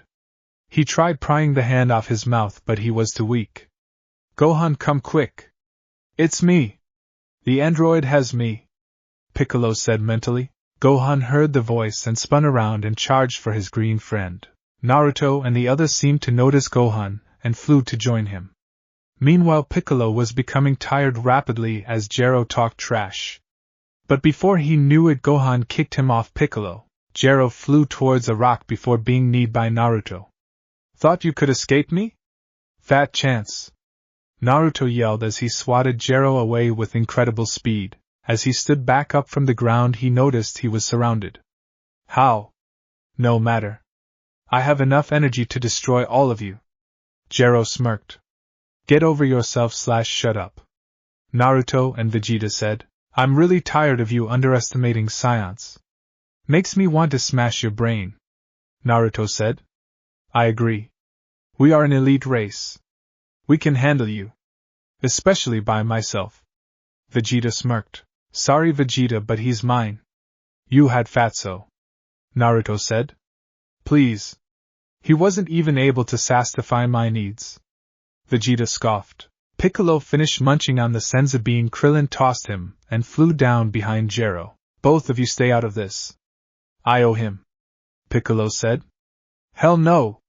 Both Scions yelled, making the girls sweat drop. Listen! He is mine. If he manages to get by me, then he is all yours. How you two figure that put is beyond me, Piccolo said. I don't care if you fight him. Hell, I don't care if he even kills you. What I do care about is him stealing more of your energy, and makes himself even stronger, Vegeta said. But isn't that a good thing? Naruto asked, getting a raised eyebrow from Vegeta. I mean, we Scions love a good match, right? And we want our opponent to be strong so we can have a challenge, correct? So wouldn't we want him to get stronger? Naruto asked. You have a point, fool. Fine, go ahead, Vegeta said. Piccolo didn't even nod before he was gone and kneed Gero in the face, sending him crashing against the wall behind Vegeta. HN, was his response. Whoa, did you see that? Krillin asked. Don't beat him too bad, Naruto said. Can't promise that, Piccolo said before Gero charged and the whoop-ass began. Everyone watched for about 5 minutes as Gero got his ass handed to him. Suddenly Piccolo grabbed Gero's arm and sliced off, making Naruto sigh. He wanted to do that. Gero then tried escaping, but Piccolo blasted at Ki Blast at him, making it dusty. Once it cleared, Gero climbed out of the crease he was in. How is this possible? My data says you aren't supposed to be this strong. None of you, Gero yelled. Your data would have been correct if we weren't told of your arrival 3 years prior, so we got our ducks in a row, Piccolo said. Ducks? What the hell does that mean? Gero asked. Yeah, what does that mean? Naruto asked. It means that we were ready for you, Piccolo said. Are you gonna finish him off, or should I? Vegeta asked. No. I can handle him. If it was the other way around, he wouldn't hesitate. I can. Piccolo stopped as everyone besides Gero looked to the side to see someone approaching them in a burst. Who could that be? Tien asked. The boy came closer till he stopped by Vegeta. Trunks is back, Piccolo said as something clicked in the Uzumaki's and Vegeta's head. Trunks? They all thought. How weird. He has the same name as my son. Wait a minute. He's was able to go Super Saiyan against cold. And he's from the future? Naruto thought, staring at his future son while Vegeta was also. He was trying to figure out who the hell this kid was and found his answer. So he is the son of the fool and the woman Hun. Vegeta thought. That's little Trunks? He's so cute. Kira thought. I thought he felt familiar. Reina thought. Trunks was staring at Gero, who was shitting his pants. Another one? Who the fuck is he? He demanded. But he noticed as everyone had their eyes on the teen and decided to sneak off. I won't win at all against them. I have to release 17 and 18. He thought. Yeah, even though I haven't seen him before, he is definitely one of Gero's androids. Trunks muttered. What do you mean you haven't seen him before? Isn't he one of the androids you warned us about? Vegeta demanded. Calm down, Prince of Two. That android is. If you actually stayed and listened to what Bulma had to say, you would know this, Naruto said. Trunks looked at his father and noticed how he looked a little older. He's probably about 17 right now. Is he and Mother together? Trunks wondered. Then what about the other two? Answer me, Vegeta demanded. Now is my chance, Gero thought before quietly taking off while Trunks glared at Vegeta. Hey Vegeta, calm down. Does it really matter? The kid said we had to fight 2 androids. We fought them and history has changed, Krillin said. Krillin, were you not listening to Bulma? Naruto asked. What do you mean? Krillin asked. The whole reason we chased of the robotic shit was so he could tell us where the other androids he might have are. Speaking of little robotic shit, where is he? Naruto asked. Everybody looked below to see that Gero was gone. Ah man. We lost the lit robotic shit. Now we have to look all over again, Naruto said before charging off while the others followed. I know if he had took to the air we all would have seen him.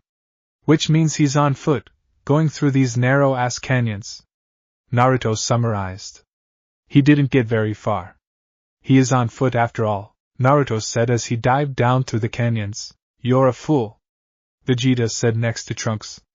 Reina and Kira glanced back at them while Naruto heard but kept ahead. And why is that? Trunks asked. You said that Gero was killed by the androids, not that he turned himself into one. Vegeta glared. The timeline has shifted. It probably did when I arrived here from the future. I was afraid this might happen. But it was a calculated risk I had to take. Trunks said. No one blames you, son. You did what you thought was right. So don't beat yourself up over it.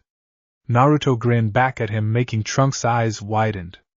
I blame him, Vegeta grumbled. No one cares, Naruto said, making Vegeta grumble even more. How did you know? Trunks asked. Well, it's not that hard to figure out when you are a Super Saiyan and Piccolo said your name. Naruto said. I'm sorry for deceiving you. Trunks said. No problem. Like I said, you had to do what was right. So no harm, no foul. Naruto said with a smile. Trunks couldn't help but smile. He was happy that his father didn't blame him for anything. I think you should describe the androids from your time so we don't make the same mistake again. Reina said, getting a nod. Android 18 looks like a beautiful young woman with blonde hair, while Android 17 is a young man with black hair and wears an orange scarf around his neck. But it's their eyes. Their eyes are the things that will haunt you the most. Trunks said. Man, these things sound pretty mean. Krillin said. I don't know. Sounds like 18 is gonna be a hottie. Naruto grinned while his two wives gave him a certain look that he didn't catch. What are you talking about? 18 is just as bad as 17. All they do is destroy. Plus 18 is the one that killed you, Trunks said. Then they must be pretty strong. Plus let me tell you something, Trunks. It's a game, correct? Naruto asked, getting an unseen nod. Then we should treat that way. If we take things too serious, we overthink things and find ourselves killed. But if you have the same mindset as them, then all you want to concentrate on is winning. That's how Saiyans handle it. Am I right, Vegeta? Naruto asked. Yes, very much so. It's scary, Vegeta said, getting a smirk from them. But father! Listen, Trunks, I haven't had a good fight in a really long time. In fact, the last good fight I had was against Reina and Zangetsu. If I really wanted them gone. Naruto turned back to Trunks with a sadistic grin on his face. They would be. So don't worry. Let your dad handle this, alright? Naruto asked as they stopped in front of a closed metal door. So this is where Jero is? Krillin asked. Yeah. I can hear the noise coming from inside, Naruto said as Vegeta blasted the door down. Once the dust settled, the group was greeted to Android 17 talking to Jero and 18 looking at some kind of capsule. Them? That's them. Go kill them, Jero ordered. We will deal with them when we feel like it, 17 said. Hey 17, check this one out. He seems big and bulky, 18 said, looking inside. Hey!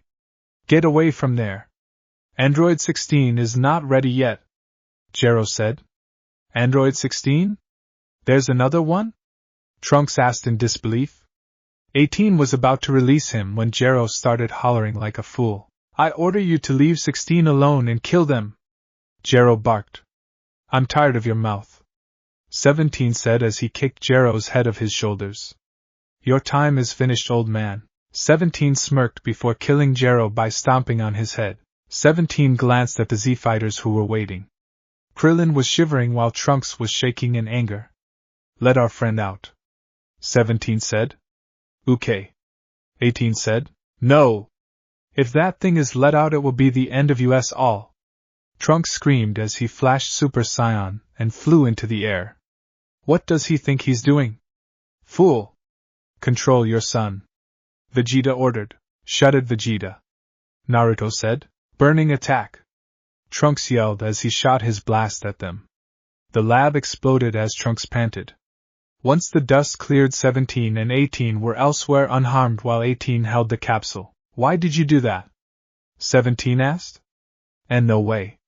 I put all my power into that move, Trunks stammered. Let him out, he's been asleep enough, 17 ordered. 18 nodded as she let Android 16 out. Well, you've been asleep for a long time. Told us not to wake you. Is there a reason why? 17 asked. No answer. How long were you in there? 18 asked. Once again no answer. Silent guy, hun? 17 smirked. Maybe he doesn't have a voice box. Anyway, what's our mission again? 18 asked. Find Goku. 16 spoke. Oh, so he does speak. Alright, big guy, do you know where Goku is? 17 asked. 16 was about to answer when Naruto appeared. Sorry, but we're not letting you get to Goku. Naruto smirked. Who are you? 17 asked. Whoever he is, he's cute, 18 said. And you're just as fine. I would like to take you on a date sometime, but you're after my friend. Naruto said. I have no data on this person. Along with those other three, 16 said. Same here. So you're gonna tell us who you are or what? 17 asked. Naruto Uzumaki, nice to meet ya. Naruto smirked. Likewise. So I'm guessing you're gonna prevent us from finding Goku, right? 17 asked. You got it, but I would like to fight the lovely 18 here while you can handle the others. Naruto said. No fair. I wanted the woman. Vegeta said. Get over yourself. Naruto said, copying his voice, making Vegeta gain a tick mark. Anyway, so do you accept? Naruto asked. Sure, why not? 18 shrugged. Father, what are you doing? Trunks asked. Don't worry, son, I'll be fine. Keep an eye on Vegeta, though.